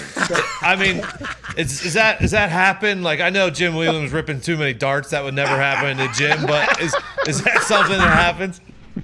Oh, there's no doubt. I remember my first year in the big leagues, I'd get up there and Jack McKeon at the time was like, I think he was like 75, 76, just kind of grinding a little bit. I looked down there one day. It was like June, super hot. I looked down and he's just sawing logs, and I'm like, hey, Jack McKeon is sleeping at the end of the dugout. So I think as guys get older, like a Tony La Russa, I remember Frank Robinson was sleeping in the dugout sometimes. So those guys just need a quick cat nap, and bam, they're off and rolling after they 20-minute nap. You sleeping during games out there at all? You falling asleep whenever? I felt like it at times, but I was like, no, I can't fall asleep. They're paying me too much money. Hey, 100th episode of the Mayor's Office. Did I get that right? Congratulations. Yeah. Thank you. Yeah, 100th episode coming up next week, or coming up this week on Friday. And, it's funny when you do that stuff, you're like, if we can just get to 10, we're going to be good. So we're kind of fired up. We're at 100, grinding it out. And it's been a ton of fun. Here's to the next 1,000, pal. Go ahead, Hell AJ. yeah. That's right, Sean. So why can we find a way to let some of these players know that they're traded before the media has to let them know? It seems like this consistently happens every once in a while. Yeah, isn't that crazy, AJ? You saw the other day Vasquez. Bad, yeah. Yeah, dude, it's like, yeah. So he's with the Red Sox, and then they're like, he's going to Houston. They're playing him, and he's like, and they're like, hey, how do you feel about getting traded? He's like, what? I have no idea what's going on here. So yeah, that's. As a player, there's nothing worse than hearing it from the media that you've been traded. I think, at times, you owe it to hear it from your club, and sometimes I feel like they already know they're going to do it. Let me know before it gets down to DEFCON 5 where the media's got to tell me. So Hosmer is going to Boston. Yeah. So right now is there So this is a clear and evident picture of the teams that are worth a fuck right now this season and teams that aren't. Like San Diego, are they going to be able to pay Juan Soto, or is this just they're picking up the deal that the Nationals already had for him? And like, is it because they're good right now? How should we be viewing these trades and the teams that are making them right now, Mayor? Well, I think the biggest thing, Pat, is that the guys that that you're trading out there, Soto's got $27 million, I think, for next year. He's not a free agent for another 2 years. So you're obviously gonna have to pay the money. But the teams that are getting these guys, like a guy like Soto, the Padres, they're going for it. They've locked up Tatis, they've locked up Manny Machado. They had to get rid of Hosmer because they did need to free up some money there. But these teams don't really care. They're going to be over the luxury tax, but they don't care. They want to win. They want to win now. And the reason you have prospects at the end of the day is to trade them for frontline players. And the teams that are in it right now, they don't really care about the money. Excuse me, Mayor. I really wanted the Yankees to go after Soto, but I think as it kind of like progressed, everyone knew that wasn't really going to happen. When you look at what Judge is doing, he's going to break Roger Maris's record this year. I personally think he's the best player in baseball, maybe a little biased. And I think part of the reason they maybe didn't get Soto is because they need to give him anywhere from $500 million to $1 billion in this offseason. Have you ever seen someone have a season like that? I mean, not counting, Barry Bonds and McGuire and those kind of guys in like the steroid era, but has anyone had a season like this in recent memory? And do you think there's any way the Yankees can let him walk in free agency?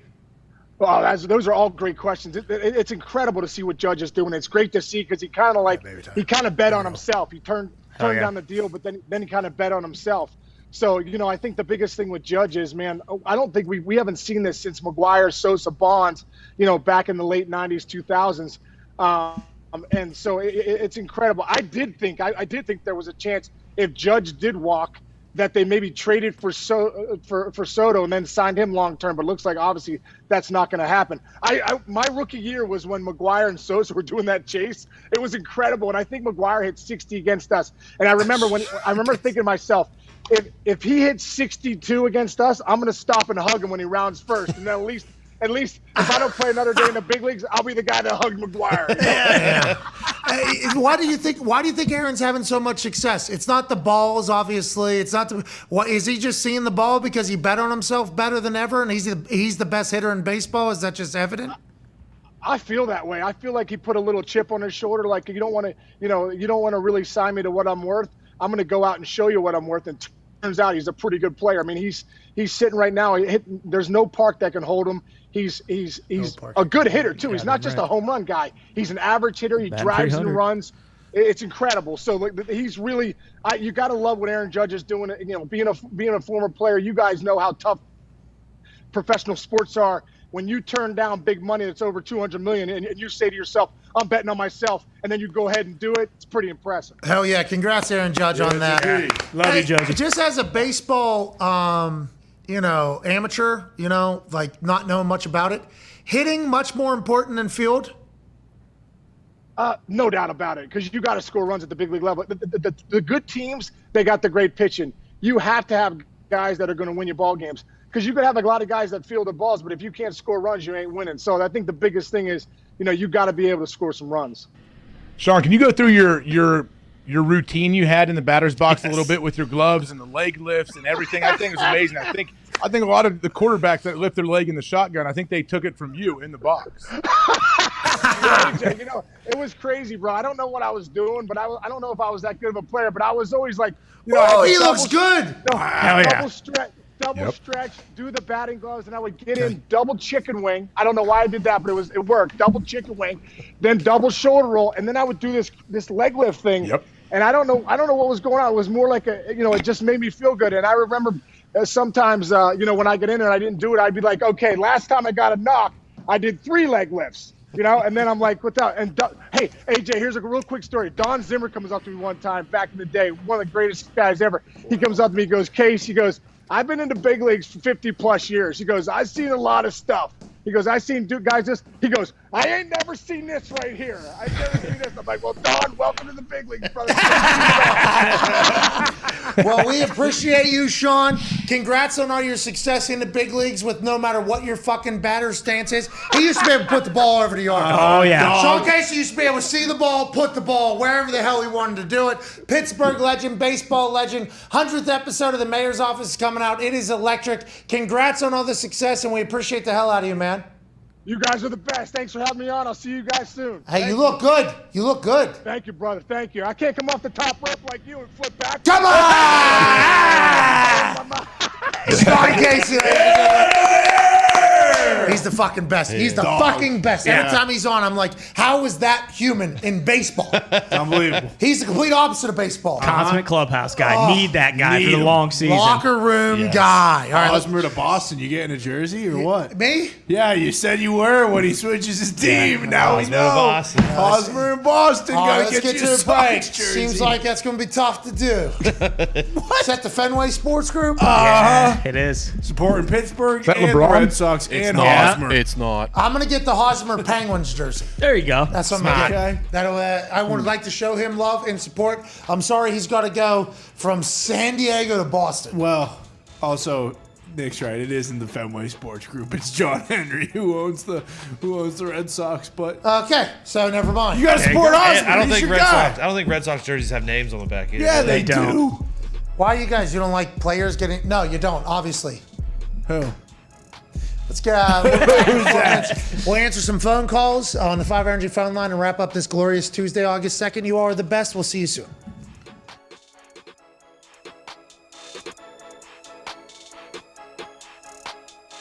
You like Trey Lance, huh? You love the way he plays, you love the way he operates.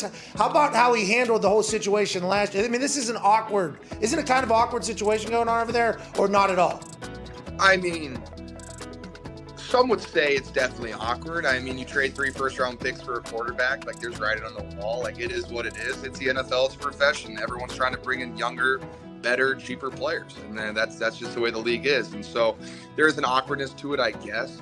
But at the end of the day, we're all here on the same team, and we're trying to win Super Bowl. So it's the lucky thing that we have here at the Niners is I feel like we have a fantastic culture of guys that just want to get better every day, and we love everybody in our locker room. So, Jimmy G could have, he could have been a dick and said, it's not my job, not my responsibility to take care of this guy and put him under my wing. But instead what he did is he was professional every single day. He didn't complain one time. He showed up, he worked, he started, he got us to an NFC Championship game and helped Trey along the way. And so I thought Trey took a bunch of steps forward. And for Trey to become a really good quarterback in the NFL, he needs reps.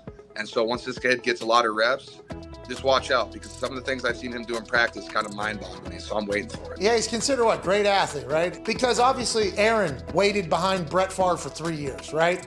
And I wish, and I've said this publicly a lot, and I'm sure the Luck family doesn't like this, I wish Andrew Luck would have sat behind Peyton for 1 year. Like, I wish Andrew Luck would have sat behind Peyton for 1 year to see how he operates in the building, how you operate with equipment managers, training, like everything like that. Trey getting an opportunity to watch Jimmy G do this, who's from the Tom Brady mentor camp or whatever. Did he make leaps? Like, did you see leaps and bounds as him as a player, as a football, as an NFL guy? Or is it just like a consistent growth with him and he's kind of just chill? Both. I think it's consistently gotten better, but like you could see, like Jimmy G is a professional through and through. Like Jimmy G takes notes every single meeting. He asks questions every meeting. Like he's in his books. And I think once Trey saw that, he was like, oh, I need to do all that and more. And it's also, too, we have a great quarterback room. We got Nate Sudfeld in there, who's also he's got a nice little silly release. I like him a lot, too. He's great for Trey, too, because he's a people person. He helps Trey with the offense, and he did a great job helping him all year, too. So Trey has taken, in my opinion, big steps forward. Like, if you compare him to last year's OTAs, I think he's 2 different players. And that's just exciting to see. Now, if Trey Lance is the starting quarterback, and if I say if, because I have no idea what's going to happen. Yeah, not your decision. Not your decision. Yeah, thank God it's not my decision. It's all you, Kyle. You got this. I believe in you. But all reps. And, if there's growing pains, there's growing pains. I think we have a good enough team around him, from Trent Williams and Nick Bosa to Fred Warner to George Ayuk to Brent to Debo Samuel. We have enough guys around him to help him out through those growing pains. And so if it happens, it is what it is. And hey, you know what? If at the end of the day we have to run the ball 35 times, count me in, baby. Yeah, you love that, huh? Just fucking mauling people. Oh, hell yeah. Was that last season where you threw a guy and then continued to run, or was that 2 seasons ago? I don't remember. It's kind of all getting tracked. You're an absolute savage, though. Huh? It happens every season. Hey, look it!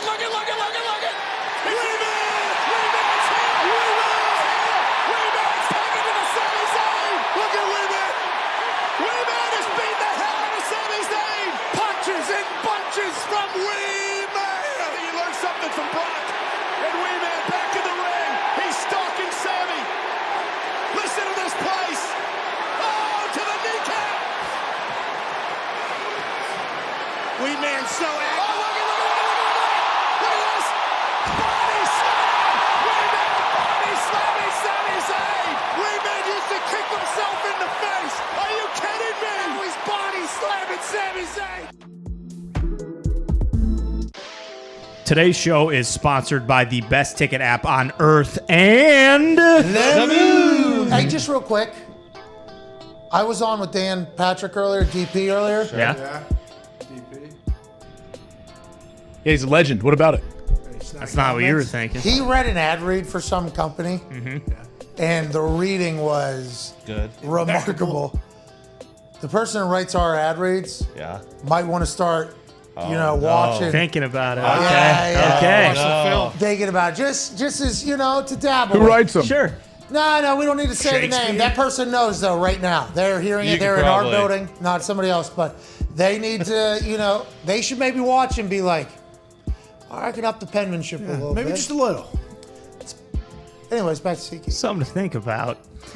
This is your weekly reminder that listeners of this show get 10% off at the link in the description. With training camp in full swing, it's time to start looking at what NFL games you want to go to. Hell yeah. Baseball's doing what baseball does, and it's peak concert season right now. You guys just saw Zach Brown Band. Yeah.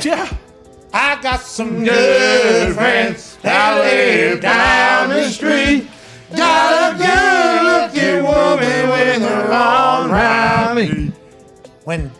The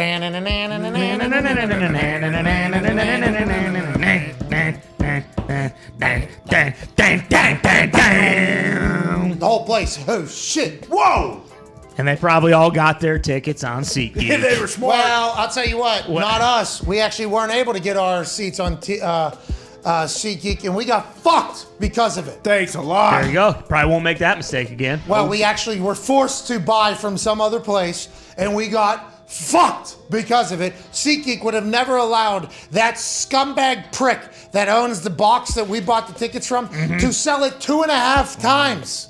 2.5 times. Fucked up. That's what SeatGeek does. SeatGeek make sure you're not getting catfished. They actually tell you if you're getting ripped off or not. Yep. Unlike that other rat bastard website we had to go through for the fucking ZBB tickets. Can't have it. Go to SeatGeek. Their seating chart's going to make sure you get the best possible seat for the best value every single time. Just remember to hit the link in the description next time you buy some tickets for 10% off. Shout out SeatGeek. Shout out SeatGeek. And shout out to the devil going down to Georgia getting his fucking dick kicked in and a fiddle off. Yeah. Damn right. Let's go to the phones. Yep. It's a good shout out. Maybe the devil hasn't got enough shout outs. Well, I'm surprised Connor doesn't do it every day. Yeah. Boy, if the devil invented fireworks, then maybe I fucking would. But he Well, he didn't. kind of did. No. She, he, whatever. Yeah, you name it. They. Angel, Lucifer. Who invented them? Gets plenty of shout outs. Well, Every time Zach plays a fiddle or the song. He's from Georgia, too. I assume that song yeah. throughout his life. It goes. There's a show. Remember how he said the whole crew, everybody, there's no booze, no drugs, nothing. Like he runs a tight ship. After you watch the show, any show you've ever been to, it makes a lot of sense because there is a lot of pressure on a lot of people at a lot of times. Yeah. I mean, there's guitar solos, fiddle solos, there's drums, 2 different drum solos that are happening at all times, piano, the 3-piece horn set. I mean, it's a full fucking thing. It is awesome. And every genre is getting played out there. He did say that, but then someone was definitely drinking some Pepsi or Coke out of a flask, out of a whiskey glass. Well, let's keep the throat Yeah. lozenge. Like molasses. I'll tell you, hey, there's allergies happening right now in Ohio. What kind? Well, that's the thing. This is my first time with allergies, and I started feeling like shit cooking on like my voice. I couldn't speak. Yeah. Started taking some Claritin out like a light. I didn't know we're right in the middle of allergy season again. What the fuck? I thought we were done with that. Yeah, nice little influx of ragweed and pollen. So we just got to wait it out. Got to wait it out. This is my new life. Yeah, is Ty the allergy guy? He is, yeah. He's had it his whole life. So, like, yeah, I walk in, I go, I'm getting a little phlegm. Paul. Gotta get some local honey, man. That shit don't work. Yeah. Worked for me. Old wives' tale. What do? You drink it, Nick? I could, but I like to put it on a little toast, maybe put some in my tea. So you put some local honey in your tea, you don't get allergies? It helps for sure. Gets Builds you up. acclimated. I'm shotgunning honey. That's like, it's like what he did with cocktail shrimp. Oh, you just do That's Yeah, it the is. honey and the shrimp, same thing. Microdose. Yeah. Because the honey is all pollen? Pretty much, yeah. What? Yeah, and drinking 8 fucking beers before I go to bed helps me sleep. It's the same thing. You need to stop doing that, by the way. I haven't done it. You're lately. a father. Yeah, I know. Believe me, I've been itching to, but I can't. Well, the thing about it is you haven't been drinking 8 beers before you go to sleep because you haven't been sleeping. True. So that's a whole new thing. It seems like a lot of fun, by the way. You know, seems like the young, especially the young babies where they count on everything. You know, they need everything from the adults. Yeah, it's a lot, man. For real. When you have kids too, like when you start to have kids, they get out of one stage, you forget that stage existed. So you're like, oh, wow, we have a whole new baby. This kid can't move at all. He depends on us for every single little thing. Yikes. Oh, no. I forgot all about this with actually. All right, it's pooping on the floor again. This particular stage. I don't know any of the stages. When I walk up to a little human, I have no idea what to expect from it. I don't know if this thing's still pooping in diapers. I don't know if this thing can give me full sentences. I don't know if this thing's potentially better than me at sports, because that's happening. There's like 9-year-olds that have got handles, I guess, in basketball. And if I was to happen upon one in the wild and be forced to talk to it, I would potentially still think it can't put sentences together and maybe poops in diapers. And instead it gets a basketball, it would break my fucking ankles. I think I need to maybe study the developmental stages of fucking humans. You know what I mean, AJ? I think you'd be okay. I know I never thought of what it was like to raise a kid before I had my first kid. You figure it out, man. You have to. Well, Just like everything else. There's been a lot of terrible people that have been okay parents, so that keeps me. Exactly. Yeah. You know what I mean? I haven't really thought about that yet, but that's a good point. Yes. I mean, there's been so many talk shows created after terrible people being parents. Yeah, you're right. Now, granted, if they're on a talk show, it means didn't go well. But you just got to use law of averages and assume that there's a lot of other terrible people that don't end up on talk shows that somehow got by as being okay parents, and that is what you should think to yourself. Yeah, for sure. Or just, go to any gas station around here and take a look around and, I'll be okay. Bingo. I'll be all right. A lot of bums out there. What are you saying? Vagrants. Well, not just the vagrants. There's a lot of bad parents? Undesirable. Bro, I'm just guessing. There's a lot of people yelling at themselves walking down the street here in Indy. Nuts. It is a movie outside, a zombie movie. Really? Yeah. AJ saw it when he was here. Bro, yes, you literally got out of the car, pointed at somebody that was walking right yeah. by the office, and go, "She all right?" When he got in, it's like, I don't think so. I don't think she's okay, and I don't know. Who She she's was like mad at. challenging. I was pulling into the parking. Now, I remember this. She was like playing Frogger with my car, looking and talking. I thought she was talking to me. I think she was talking to herself. Then I got out of my car, and I'm like, she's still talking, but I don't think she's yelling at me, but she was yelling at someone. What was that show that had the post-show talk show that none of us expected for them to have a post-show talk show? Walking Dead or something? Oh, yeah, Talking Dead with Chris Hardwick. They had Talking Dead afterwards. Yeah. The host of The Wall hosted it, right? Yes. Yeah, so like that show I've never actually watched, but I've seen clips of, and it's just humans like, That is slowly what this Seriously. this has become. It's insane. It's like, I don't even know how to help, but I do know that I'm trying to avoid it at all costs because I know they see people that aren't there. Do they see me when I'm walking by those people? Not really. I bought binoculars just to watch these freaks, yell at each other and yell at the walls and shit. It's awesome. It's actually very entertaining. Not even kidding. They're going to be pissed when they see this, Colin. No, they'll They're never not. see it. They They're not. haven't been in this dimension in years. Bro, they haven't. They're not No. in a dimension, and nobody that has ever known them knows where they are either. I don't think. Like, it's obviously a shame that this is how somebody's life has turned. Absolutely. But there was obviously numerous decisions that have taken place, maybe out of their hands, that have gotten to this point. So it's, it is. There's Think certainly. they can come back? Like I know I have different friends who I think they may have gone so far. I don't know if they can come back. Do you think people like that can make it back? When you venture to a particular dimension, I'm not sure you ever come. Which one? Which one? Well, I do know the exact one, but if you get stuck in one of them. So I've heard like the ninth dimension's where we're all trying to get to. Sure. I heard that is a good feeling. The ninth dimension is a great one. There's a couple in there, though, that I think people get trapped in that aren't necessarily great ones. And then for whatever reason, they're just there forever. And that's like, they're gone. Yeah, there's no saving them. I definitely think you can come back, though. Why is Indianapolis have more of those happening than other cities? I think it's our location. I mean, we have a methadone clinic. Everywhere has them. Yeah, there are less than a half mile away. New York, as far as like scale goes, there's so many people in New It like York. freaks. It's a whirlwind of emotions. It's like, I'm obviously incredibly freaked out. Please don't attack me. I have no idea if you have any feelings or anything. Like, there's some people. Guy hopped out in front of my truck. Remember? Yeah. He gave me the quiver. Yeah, the quiver. Unloaded the quiver. I'm driving like 30 miles an hour. Spot zombie on sidewalk. Hey, these things are always up to something, so I start slowing down, literally hops in front of truck. I slam on brakes. He stares me through the windshield and does a quiver and then walks away. And I'm like, if I'm not driving, that guy's dead. Oh, yeah. Right? Like if I'm not. Did he have a quiver of arrows on his back? What's it? In the dimension he was in. Yeah. In the didn't dimension actually he have was the in, arrows? he killed whoever was driving right where you were. Quickly, too. All right, so New York is in the lead with homeless people at 78,000. Well, California can't be counting then. Yeah, is it just New York City as a city? It can't be or- total people. It's like per capita. What is- Allegedly, LA 56,000, New York 78,000. Well, how do you document them? Yeah. I honestly don't know because some are living in RVs. Yeah. True. Let's go to the phones. We hope everybody finds their way back to this dimension. In reality, we fear that that's not going to happen. And we hope they all win the argument with whoever they're yelling at. Yeah. If you run into them. Or win the Mega Millions and maybe Sure. turn it around. Although, some guy That just would go won well. that, so they can't. Next one. They can't do that. What anymore. happened with the guy that won the Mega Millions? It ended up being like 400 million or something like that. People that had no idea that taxes exist were introduced to taxes and said he only won 400 when it was 1.2 billion. It's like, well, hello, welcome to the real world. This is what happens. Yeah. Now 400 and some million is Yeah. good Gets the chunk job done. of liquid cash. But yeah, this is the world of being introduced to taxes. And since it's happening to somebody else that thought they became a billionaire, I'm happy we're all realizing, like, yeah, and all these taxes, by the way, are always going to exist. They will never get rid of a single tax. So everyone that we vote on to add, that everybody, like, yeah, let's just keep giving money to the government. It's awesome. Let's do that. Let's not pick where it can go to a charity or anything like that. Let's just give it to a group of people that always understand and know what's going on, and they'll do right with it. Let's just keep doing it. We love them, don't we, AJ?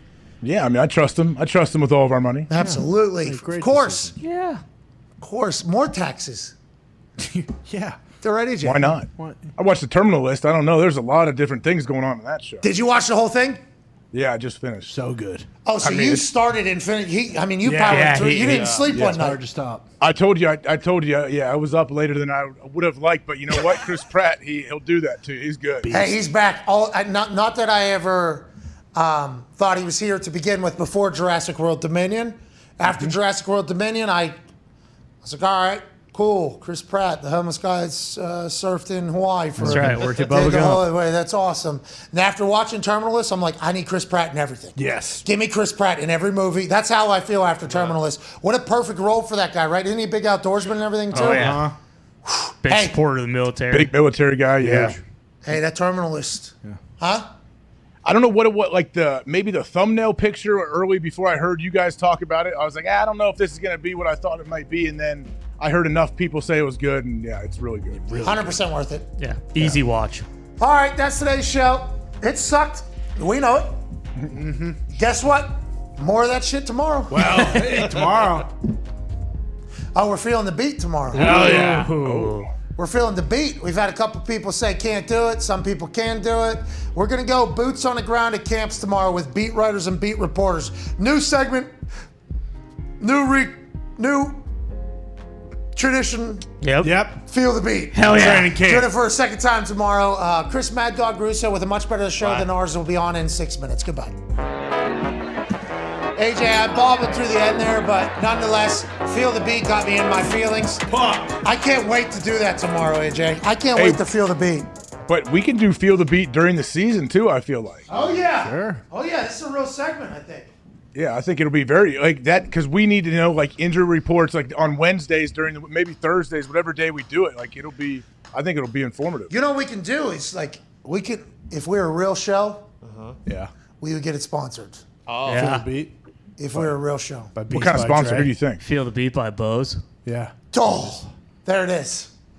Wow. What'd he say? Writes itself. Yeah. Or Feel the Beat by Beats. By Beats. Yeah. You know what I mean? Or Skull Candy. Skull Candy. Why? Raycon. JBL. Raycon. Maybe just like Drake. Just Drake sponsors it. Wiz Khalifa. Feel the Beat presented by Drake. Send him a DM. Presented by Wiz Khalifa. How about All right. Who? Be sweet. Dr. Dre. Just Yeah. Dr. Dre. That's what a real show would do. A real business would do. 50 Cent. But we're not going to do that. Kid Rock. We'll could keep sponsor that it. thing as Kid its Rock. authentic. Kid self. Rock could sponsor it. That I'll never. In my head, I just saw Kid Rock with both hands happy. I mean, what a Let's go. Did you see how long his hair was, dude? His hair was So all the long. way down to here. Yeah. Clean dap, made out with Chelsea. Tammy. Tammy, Chelsea. Is that Jake's sister? What a moment. Look at you guys. So sweet. I think he was drinking They some hung down the beers. Louvre. Yeah, that's in a real. That is in a real museum. That's where the Mona Lisa is, right? Yeah. That's right next to Somebody's going to throw a cake at it. What? Haha. You thought about it. Is that Jake's sister? Oh, don't start that again. What? Your guys in there throwing pies and everything with these mascots. You're defaming them. Dude. No, I'm not talking about a mask. I'm talking Yeah, about you somebody that clown. was We're not talking- it was activist. Cake. Yeah, Steve it was for Aoki. global Cake, dude, warming. Yeah. We're not talking about Steve Aoki either. This is They, about the they Mona also Lisa. glued their up. hands to the fucking Mona Lisa the other Uh-huh. day. Glued it to the. Yeah, they Did- took really? they Who took did you ask? quick care of those people. Who did you ask? Hey, if somebody glues their hands to the thing, you pop it. Who did AJ? Do you Jordan remember? Schultz, of course. Jordan. Oh, yeah. Oh, yeah. Starbucks. yeah. Because it happened. That did happen. Of course. The guy Jordan from Schultz. Succession. Yeah. Of course. Oh, my God. Yeah, the brother. Yeah. Yep. Carl or whatever his name is. Connor. Connor. There it is. Carl. Connor. Great name. I mean, that guy, he really comes into form in the third season. Connor did it too. He's probably the worst character. Blackbird needs to just put them all out there. Yeah. Hey, one more finale this week. Just let me fucking do it. All right, let's hit some things with it. Just let me watch it all the way through. I know. You had to stay up all night for Terminal List. Those are long episodes. Uh-huh. I don't know when I started it, but yeah, I've been like piecing together at times. Yeah. After been good. SmackDown, I started one. Not the first episode, but I started like the next that I had. Couldn't stop. Stayed up till 3 a.m. Watched the whole thing. We tried to finish it yesterday. It's so good. I've also found though a lot of shows, if I see it's like dialogue or the scene is dark and you can't see much, I'm hitting that 10-second boom, boom, boom, boom, boom. I'm going past some stuff. Get a nice TV, What? cheapskate. Wait, what did he Jesus just- Christ. What's that to do with it? So you just skipped all of Terminal List. I didn't say all of it. I said every once in a while There's when a there's fair- there's a dialogue, fair amount of dark there's scenes. dialogue, Yeah. or they're setting the scene of like, oh, and there's nothing really going on. Boom, I'm going for it. How do you know? Because I'm only 10 seconds on that one on Prime Video. It's only 10 seconds, so it's very easy to pinpoint where I'm You were the best. What a maniac. People attack me for my style of watching stuff because I'll fall asleep in the middle of it and I don't watch anything and I'll get up and leave and that whole thing. You piss on every script that you watch. No, pal. I have so much respect for You film writers take and out your dong and piss on a script. Every dialogue part has purpose, pal. You think they're just wasting lines in there, not setting anything up? And Does it? Does all the dialogue need to be there to know the wow. story? Hey, Jack Carr, you're fucking terrible at writing. That's what AJ Hawk just said. Jack Carr's amazing. The whole book, everything is amazing about it, but he would understand, I think. You better hope he doesn't see your ass downrange, pal. Yeah. What's so funny? He might be on next week, by the way, from what we've been told. Can't wait for that. I would like to watch a highlight with you, AJ Hawk, because you do recall, if you do recall, I assume you do, because you were here with us, when COVID came into the world and said, what's up? Like, I'm dad now. That's what COVID said. Yeah. Everybody go to your rooms, March Madness? Nah. Talking Fouch or are you talking COVID? I'm talking COVID. I'm talking actual COVID. Yeah, Fauci was the voice for COVID, though. Okay. COVID showed up and said, everybody go to your fucking rooms. All right? I'm going to fucking do some real shit. March Madness postponed, inevitably canceled. The Utah Jazz game, if you do recall, minutes or hours after Rudy Gobert touched everybody's microphone and said, I'm not scared of boogeyman, wee. And then goes out there and the PA announcer goes, hey, nobody panic, but fucking everybody needs to exit the building as soon as possible. We're all going to die. And once again, nobody panic. Just fucking exit out of here. And there was women and children going, whoa! And we were all watching this as we were getting messages on social media from people in Italy that were like, you Americans have no idea what is about to come through your country. You think it's all fun and games. You're talking about COVID being over here. Once this fucking son of a bitch shows up, everything's getting shut down, whether you like it or not. We're like, nah, this is the land of the free, okay? Because of the brave. Ain't nothing stopping this country. We're wrong. Sports were stopped. Everything was stopped. Live events were stopped. Shows were stopped. Our show was able to continue to go because we were a necessity, deemed that way. And we're in Indiana where we had enough space to continue to go. We, at one point, were one of the only live things happening in the world. Lucky to do so strictly because of where we lived and how our studio is set up and how grossly oversized it was. Sure. Yeah, for sure. Yeah, and it didn't have to be, just was 100% my fault. But nonetheless, everything stopped. Except for one sport. Mm-hmm. For 2 extra days, it felt like. We got a chance to experience an island continent play their native sport. And we fell in love with a competition that we didn't even know existed. Here in America, we would have called it rugby, no doubt about it. Yep. Instead, we were introduced to Aussie rules football in the AFL, the Australian Football League. This is a sport that none of us knew existed, had no idea about, and found out quickly when everything else was stopped and it was still happening. This might be the most electrifying fucking sport in the world. It had punting. It had speckies, which are catches, mossing people. It had riveting moments, and it had massive shots and tackles. Yeah. It felt like it combined every good thing from every sport and put it into one. The only problem was these fucking games were running at 3 a.m. because Australia is on the other side of flat Earth. That's right. It's also on the other side of actual round Earth as well. Which one is it? I'm a big round Earth guy, but I'll tell you what, not diving into that conversation because I've flown to Japan, went up over Earth, I thought. But what if everything's a movie set? I mean, there's arguments to be made by everybody, but I do believe we start digging, we're going to end up on the other side of Earth, as opposed to just digging through a hole like Earth is paper. But I'm not getting into the argument with the people that believe that because honestly, I don't have enough time and my blinders are on. The greatest sport I didn't know existed until a couple years ago.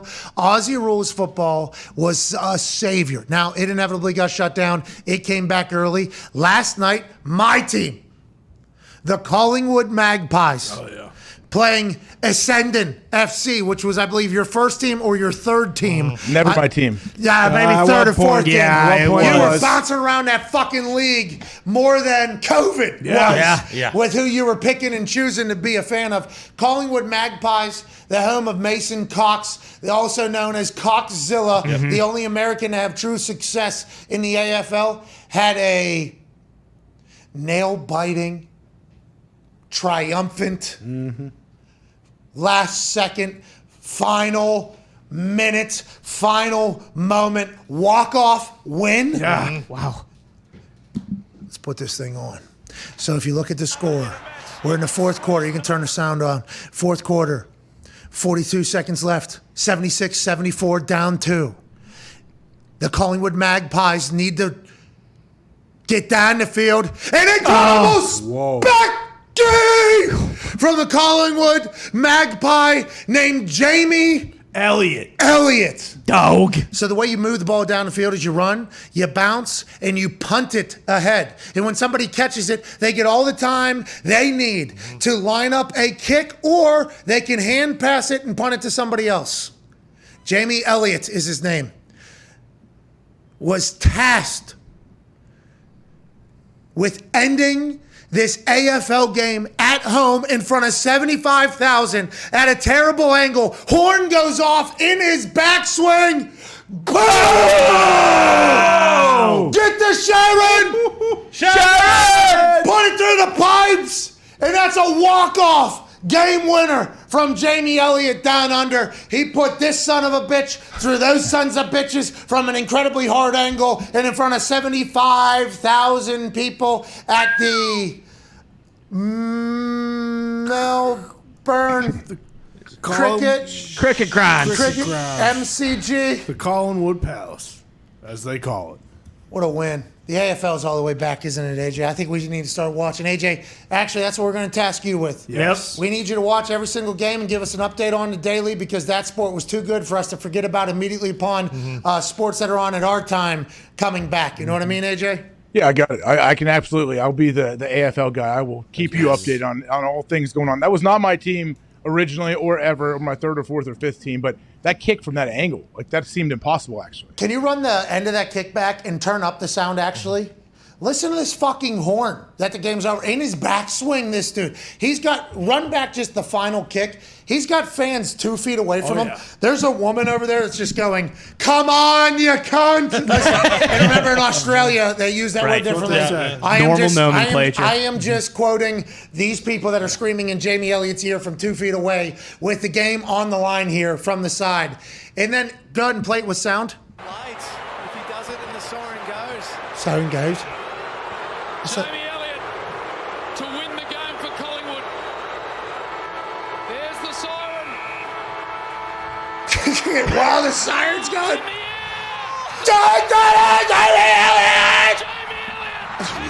Unreal. Why isn't this bigger than soccer? Why isn't this sport bigger? Yeah. I don't know, because when was Australia created? How was Australia created? Wow. And how easy was it to get that game off of the island to everywhere else? Soccer was just kind of created, I think, amongst a bunch of sports that were all connected to every continent because they were all traveling. But AFL, Aussie Rules football, is the sport that I wish I grew up playing. That's a fucking sport that I think I was supposed to play. And I wish it was more popular, but I think the biggest issue is the time that it's played. I mean, it is going to be impossible for us to keep up with it. We tried. Yeah. Did we know we were waking up like 5:30, 6 a.m. to watch the tail end of those fucking games? That's right, recording them. I was so proud of us. So proud of us. I still check Hugh McCluggage stats every chance I get. He's Just, a player. make sure, see how Brisbane's doing, check in. Well, the issue is Hugh can't fucking carry Bailey Smith's No, jock. no. Check the fucking league table right now. Hugh McCluggage is a dog. No, Mason Coxzilla has come into full form. The American is absolute champion over there Saw right he now. recently got his Australian citizenship. Congrats to him. He's dual citizen. I believe. Way to go, Coxzilla. All right. What are their taxes like? Ooh, I think it's pretty high. I don't think they're fair. Never mind. I do not think that. By the way, we can get into our any taxes fair conversation if we want to, but we've already done too much tax talk. I think Australia has pretty high taxes. I think. I would assume. But they probably got other shit, because the taxes are high. Like they gotta get everything imported, I think. Universal health care, probably roads that are good. Yeah. Free roux on Wednesdays or something. Spaghetti bowl roux. There it is. All right. What? Popular dish. What is that cricket arena called, though? Is it Melbourne? Am I giving it the wrong city? No, MCG, I thought it was. Melbourne. Why don't you guys watch more cricket? Cricket grounds. I'm going to be honest, Believe tough me, for me to I- get into cricket. I have tried. Does anyone understand cricket? No. Yeah, I do. So the one guy with the baseball. Okay. Sure. He is the pitcher. Look at him as Nolan Ryan. Yes. Okay. He gets to crow hop, though, and run as if he's a javelin thrower. Yeah. So he gets to, right? Mm-hmm. And while doing so, as if he's a high jumper as well, he has a rhythm, and then it is a fast-pitch softball in reverse motion. Yeah, over the top. Yeah, but they are, I believe they're throwing. Oh, yeah. It's Coming a all the throwing the hand down with this hand. Yeah. Crow hop, skip, timing, boom. They're trying to one hop and bust the wood. Yeah. Bust the wicket. Bust the wick is what they're doing. And then the person that's wearing full body knight garb, like dressing like a knight hopping off a horse, they're just trying to bat that son of a bitch from hitting the wood, right? Right. And I believe put it in play. I don't know exactly how And it then works. you're playing pickle. You're running. No, they don't run then, though. They don't run to, first base, do they? No, they run back and forth between the wickets. What was that game called?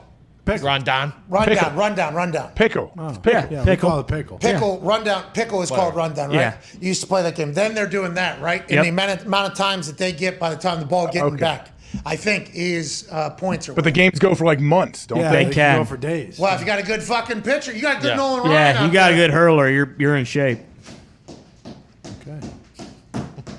Do you rotate? Are there innings to rotate and you go to the field? And There you go are out? innings, yes. Yeah. They throw that sumbitch so hard. So and then that person's just standing in there. All right, don't kill me there. Waiting. I have respect for the cricket players. I've never gotten into it, obviously, because I'm not from a country that plays cricket, and that's a tough sport just But to get highlight. into. You should get into highlight. That Johnny Knoxville episode where he just gets hit with Just throwing grapefruits at him. Jeez. That's how I was introduced to highlight. Yeah. And man, that jackass run, that jackass era, nobody will understand unless you live through it. No. It was. Do you remember that? Just our dumbass friends hopping in grocery carts, just buggies, just running themselves into bushes. Yeah. They had Brad Pitt. Remember they had Brad Pitt on an episode, dressed in a mask, running around doing the same thing. Still doing it, by the way. That movie was good, man. Well, we know why. Poopies. Poopies got back in the water on Shark Week. He did. Yeah. First time. With the whole crew. Do we still have Poopies request hotline? I could probably circle back and see what Poopies is up to. Let's check in on Poopy. See if we can get him back. I know David Baker used the. Did Poopies use the Subway gift card that we sent him? Yeah, right away. How else was he going to eat lunch that day? Yeah. Of course. Why wouldn't he? Oh, that was real deep thinking, by the way. Why wouldn't he use it? What are you supposed to look at it? All right, bro. One last call on the 5Energy phone line. Go to 5energy.com. Use promo code McAfee to receive 10% off. This show is so bad. You hear me? We've been talking for 16 minutes now straight in this after hours show. Yeah. I've seen worse. For sure. From us, I agree. I mean, you talking about those COVID times. There was some stuff back then we talked about, too. That Dude, I talked to Dan Patrick. Obviously, we've chatted about this a lot. A lot came up in the conversation, though. He said, I asked him, how have you done 16 off-season? They've done the show for 16 years. How have you done 16 off-season? He said, well, there is no off-season. I'm like, bullshit, Dan. Bullshit. He talks all sports, though, a lot, doesn't he? Yeah, I think he's well-versed. And also, he is obviously a great interview, a great conversation. So, he's incredibly talented at what he does. But This past offseason, man, there was numerous. I mean, we're still kind of in it right now, and we're going to be for the next 3 weeks. Remember, I think this is kind of what we learned last year. Yeah, kind of like the false sense of excitement. Like, hey, we're back. But Like we're the still, draft. There's always something, though. There is something, but most of it's all bullshit. It's better than the beginning of July. Yes. Absolutely. End of June. Oh, it's only getting better. But every day though, we're slowly building up. So it's only getting better. It's not getting worse. And there's a lot of news. We're that not going to still has slingshot happen. back. Are we a part of the problem, though, with what our offseason show was? No. What do you mean? I don't think so. Because we did. I feel like we're potentially a part of the problem. Do you think back to all the bullshit that we talked about? You mean what? Yesterday when you have a GM and you bring him in talking cream pies and mascots, and then here we go. We are part of the problem. That's what you just said. What I just heard is we are part I of the didn't problem. say. I'm still confused as to what you guys were even talking about. Oh, yeah? Is that right? Bet you are. I'll send you an instructional video. The problem with you is you call, then you get out, you call back. You double penetrate our show. Yeah. So much. All the time. You just kind of. That was pretty true. That was good. That was a good one, man. Well, you tried to force that one in earlier today. You did. Never. Fucker. Seen in your eyes, pal. All right, let's get to the phones. Ray in Virginia, what's going on? What part of Virginia in, Ray? What do you say? I'm in Whitfield, Virginia. What do you say, Ray? Can't really hear you, but I'm happy to hear you're calling from a part of Virginia that we obviously love. Great people in that part of Virginia. Oh, yeah. What do you want to talk about, Ray? What do you say, Ray? Hey, what do you say now, Ray? Say, Ray? You just made. Atta baby. I was just looking at some stats earlier for Aaron Rodgers because I'm a big Packers fan. Hell yeah, He's Ray. 51 touchdowns away from 500, 7 picks away from 100. And I really believe that he could really hit 500 touchdowns before he hits 100 interceptions for his career. Okay, so 51 tuds away from 500, 7 interceptions away from 100. Obviously, he has like the top 7 touchdown interception ratio seasons in the history of the NFL. He is incredibly cautious of the program, incredibly cautious of what you need to win, incredibly cautious of the ball, but he still puts up numbers against everybody else. 7 interceptions, though, that's like 2 years, right? Yeah, I mean, that's 2 years. For him. Yeah, he hasn't thrown more than I think 5 and. Well, he threw 2 against Tampa last year, right? He did, and I think opening week. Saints ended the season with I think 5 4, or 5, 6. and 4 the last 3 seasons. Yeah, I mean. And how many times has he thrown 2 in one game? Well, I think it was Tampa last year. Tampa, wasn't it? he did a couple years ago. Oh, that was 2 years ago. Yeah. That was COVID, first year of COVID. Right. Yes. Last year was a little bit open year. It was against the Saints. Yeah, where his second one too was just like, all right, we're down by 2 touchdowns. Huck, and he said he got punched in the balls too, right? Yes, that was on the first one. Yeah. Okay, I do remember that. Yeah, because he'll have like a game where he'll have a couple, and the whole. By the way, this guy can't play football anymore. He stinks. This guy's lost it, and then he won't throw another one for 4 months. Yeah, it's like holy shit. Last year was with all the disputes that came out during the draft too. So when he started off the season like that, everyone was like, "He's such a problem off the field. This is what happens when your off season's nothing." And then He won the MVP. Yeah, again. He's an alien. Yeah, That guy's an alien. Yeah, of course. He really is. You think he's going to stay with the Nick Cage look? What's the next growth? When the hair gets I a little don't- longer, is he going to be that guy from Ace Ventura: Pet Detective who's in the next to the stage with all the aquarium? I thought you were going to have a challenge for me, Ace. You know what I'm talking about? You know what I'm talking about? What's that guy's name? Is it the red or the white? I never remember this one. Is that who he's next? That guy? He should. It's probably going to be Dreads next. That or like Weird Al Yankovic, maybe. Yeah. Yeah, get a perm. He should perm it. Joe Dirt. Yeah, that's what I'm saying. What if he does go Joe Dirt? Yeah. What if he goes mullet? It's not a bad idea. Not a bad idea at all.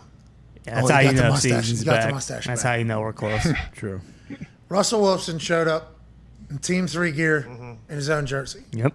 Beast. This asshole dressed as Nicolas Cage from Con Air. and then grew his mustache back and let everybody know it's back. It's time. This guy's the best.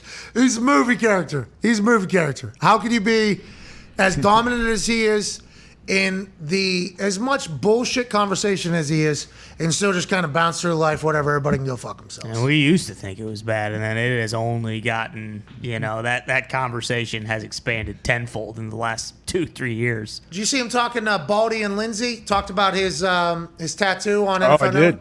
He looks very comfortable, doesn't he? Looks very calm, Balls flying out there. He's teaching up Rasul Douglas about things. Feels like he is very. Doesn't he seem very he seems comfortable, seems happy, seems to be really enjoying himself. Pumped about everything. Yeah. It's about his godchildren. Two of them. Yeah. Two of them. Is one of them your kid? Isn't one of them yours? No. Oh, wow. What's that all about? You sure? Or are you just saying You don't that? want him to have to add more art to his arm? Jesus. Yeah. I don't know. It feels like it might be lying. How come nobody makes me a godfather or anything, by the way? Yeah, what the hell is that about, Ty? I know why. I haven't been baptized, I don't think. Yeah, what the hell, Ty? No, dude, I am not. I was going to say that was me to what's take that a shot about? at my It's family a lot. Yeah, a lot of times family members. It's family because it's a massive responsibility if you actually were to die or something. I believe there's actual rules too on who is supposed to be allowed to be a godfather. All right, I'm out then. I assume you are, yes. Mm-hmm. I'm done. I'm not doing it. Have you been baptized? Yeah. So I think you're actually in. back. I don't think I have been. I'm not sure. Do you have to be baptized to be? By fire. I think you have. I could probably baptize you. Oh, with Lordo, we get it. No, I mean I've done a few weddings. I'm an official pastor. No, you're a minister of love. No, that's not what my title says. That's what mine says, right? What is mine? I have I one. think it is Minister of Love. Yeah. Minister of Love. What site did you go to? FlavorFlav.com. It's $15. What you got the same one? What are you talking about? Probably. I don't remember ever saying Minister of Love. Well, that's because in your head you're like, yeah, I'm a preacher now. That's what you just said. I can baptize you. You just said To be. I've done weddings. You don't have to do anything to be a preacher. You just got to go preach and have people there to listen. To be a I've godparent asked of many a Catholic people. Not child, like you you do can't be a have to Catholic baptized. priest, but you can have go to do be it somewhere baptized? else. That's that's been mentioned to me. Hey, I was thinking about making you a godfather because I feel like you're going to be successful for a long time and you need to take care of the kid. I'm like, please don't. That's a lot of responsibility. I'll just be a cool uncle forever. And also, God, I don't know if I'm all in. So just the initial reports of it. Yeah, that was actually what I was going to say to you. You got to be a man of faith to be the godfather. Also, what if your kid, it's a little shit? Then what? Then it's your problem? No, Jeez. If It's the not a parents burden. die- You're lucky to be. I agree, but in some cases,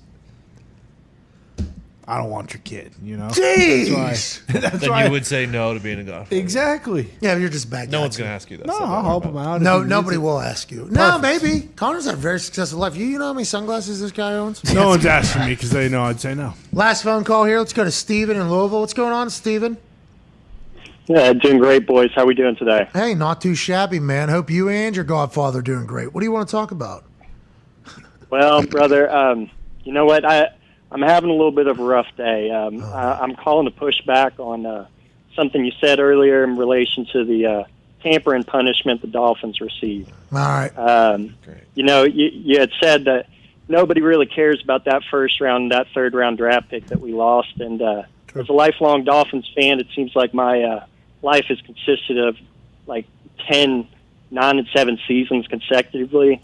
And the only bright spot and consistent spot of excitement and hope has been the draft for myself. And I'll be honest, if Goodell had any integrity, he'd force old Steph Ross to sell the Fins, man. And to speak on integrity, man, I don't mean to throw anyone under the bus, but I made a bet with your old boy back there, Mitt, and it seems like he's ducking it. And as a member of the Hammer Dahn crew, I'm starting to wonder, man, is Mitt actually one of the boys? Oh, no. Shit. Obviously, we have no idea what that is, but Mitt, you're on somebody's books, pal. You need to figure that one out. Follow up.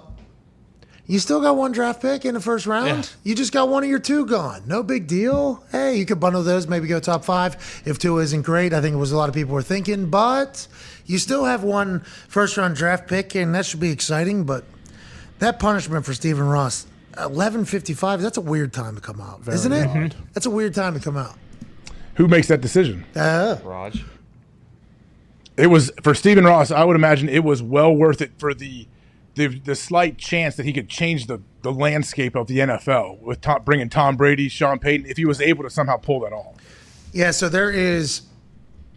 we found an article, because remember we were thinking about Payton potentially getting offered this from the Titans, and allegedly, because I was just remembering it, we had not read about it in years, It just came up in conversation when Tom Brady potentially became owner and player at the same time. How would that affect the salary cap? Allegedly, what was going to happen with the Titans of Pain was a lifetime contract, and then they dove into it a little further. He'd have to have one deal as like an employee or as like an owner, and then one deal as a player. So they would have separated those two. You could have separated those two, I guess, is what the article that got brought up. So he could have, I guess, owned the team in one. And then been a player in the other, and it would have been separated from each other. I guess is Mario Lemieux did it. That's the NHL. But what keeps him though? What would keep him from saying, okay, your player contract, you get paid league minimum, but your owner deal, you get $50 a year? Like they would go around it. Yeah, exactly. There's no way they're going to let that happen though. Well, there's not going to be a lot of owners that are going to open up ownership for players though. Yeah. No, but I mean, I know. That's what I'm saying. I don't think it'll. Tom was probably the last guy that could happen for, but it could happen for like, what if Pat Mahomes was up next and he wants a part of it? Mahomes at Chiefs, right? That's the Hunt family. For sure. They got cake, I assume, but also, I mean, keep Mahomes around. But it's every percentage or half a percentage or whatever the fuck percentage of an NFL team, that deal immediately becomes the most valuable deal in NFL history, you know? Well, if you give like, if you're a minority owner, what did you throw in some money? I threw $100 million at him, and you're still nothing, like compared to like the percentage of ownership you have. But that $100 million is going to be worth a bill pretty soon. We can actually dive into the valuations of some of these sports programs, and the Dallas Cowboys are the most valuable sports program in the world, surpassing the Yankees by like $700 million or something like that. So the Dallas Cowboys are in first at $7.6 billion. The New York Yankees are a $7 billion valued company. The Knicks are 6.1. Golden State Warriors, $6 billion. Now look at, other than Dallas, New York and Golden State, and then Los Angeles is next. Those are also the most expensive places to live. So you'd assume the valuation is already high, both on the real estate they have and on the business that they keep. So Dallas outwinning all of them is just a testament to that fucking marketing genius that is Jerry Jones and the way they operate down in Dallas, Texas. Not that Dallas isn't a big city, but you get it. The New England Patriots, $5 billion. Congrats to Kraft. The Giants, again, another LA team, then San Francisco, then another Boston team, the Red Sox, then the Bears, then the Los Angeles Dodgers. So a lot of big city where things are already valued high because of the real estate.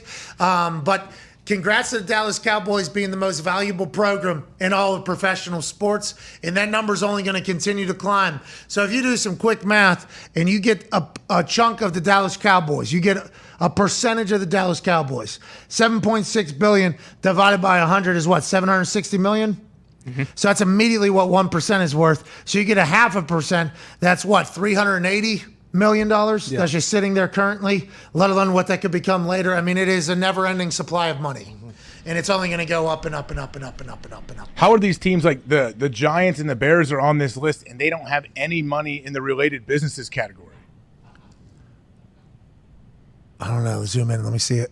I mean, the Cowboys have 497 million related businesses, but they don't have. The Giants have none. They have separate business they own besides the Bears, right? Or like it's like the Patriot Place, like it's those kind of things. Yeah. So like, there's a lot of money to be had for Chicago and New York if they can find a way to capitalize. Well, so like the Giants media deal is probably nuts then, right? Yeah, that's why the revenue is 616. Right. But also that owning the stadium. Right? Yeah, they can't own anything around the stadium because they're too landlocked already, right? But who owns the stadium itself? MetLife owned by. Because like even the Niners and the Lakers. Because that property value there goes into the valuation. Right.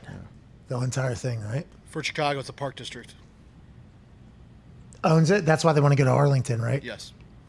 So that the ownership group that doesn't vote on anything or do anything can own everything. Yes. Got it. Good business. Anyways, what we're saying is if player gets ownership, fucking awesome. Yeah. Just don't know if it's ever going to happen again.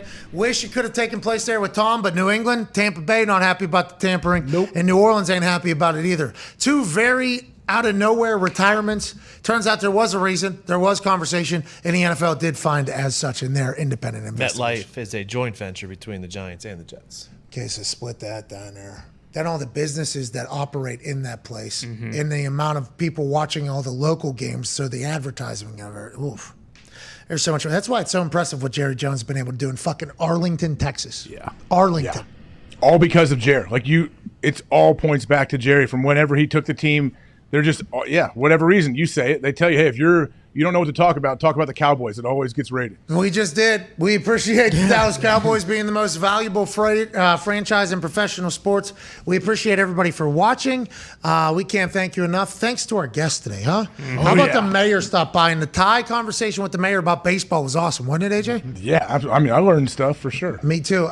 Me too. Yeah. No doubt. Here we go. San Diego's about to go. Judge betting on himself. Patty the Batty stopped by. Great conversation. He looks comfortable enjoying his life. He deserves it. And then Mike Greenberg, the salary cap guru for the Tampa Bay Buccaneers, was here. Beast. We learned a little bit about the cash over cap game and the way they've played it and kicking it down the road. And he said, yeah, you're going to have to do a reset at some point. But then later in the interview, he also said, you can also continue to move it and do stuff like that. It's like, whoa, which one is it, Mike Greenberg?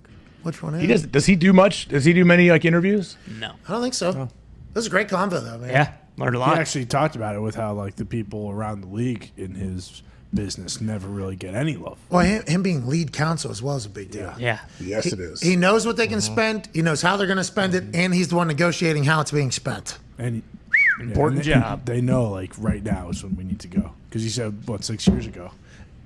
We also got a message, I guess, that Greenberg has asked for the clip of him being on so he could show off to the other nerds. Boom. There you go. It is. Exact quote. Thank you. Sweet. Thank you to the salary cap nerd and lead counsel of the Tampa Bay Buccaneers, Mike Greenberg, for joining us.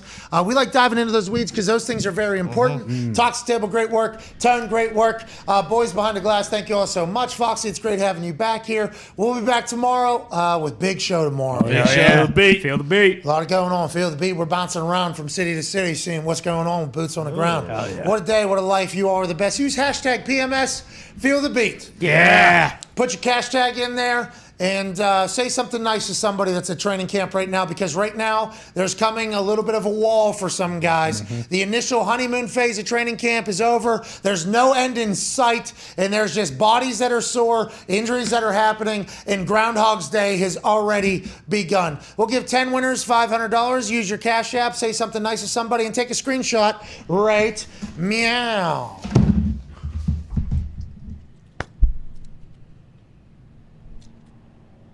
I need to get my big one back. The necklace. Wow, that was fake. So Yeah, earn it. all right, we're back tomorrow.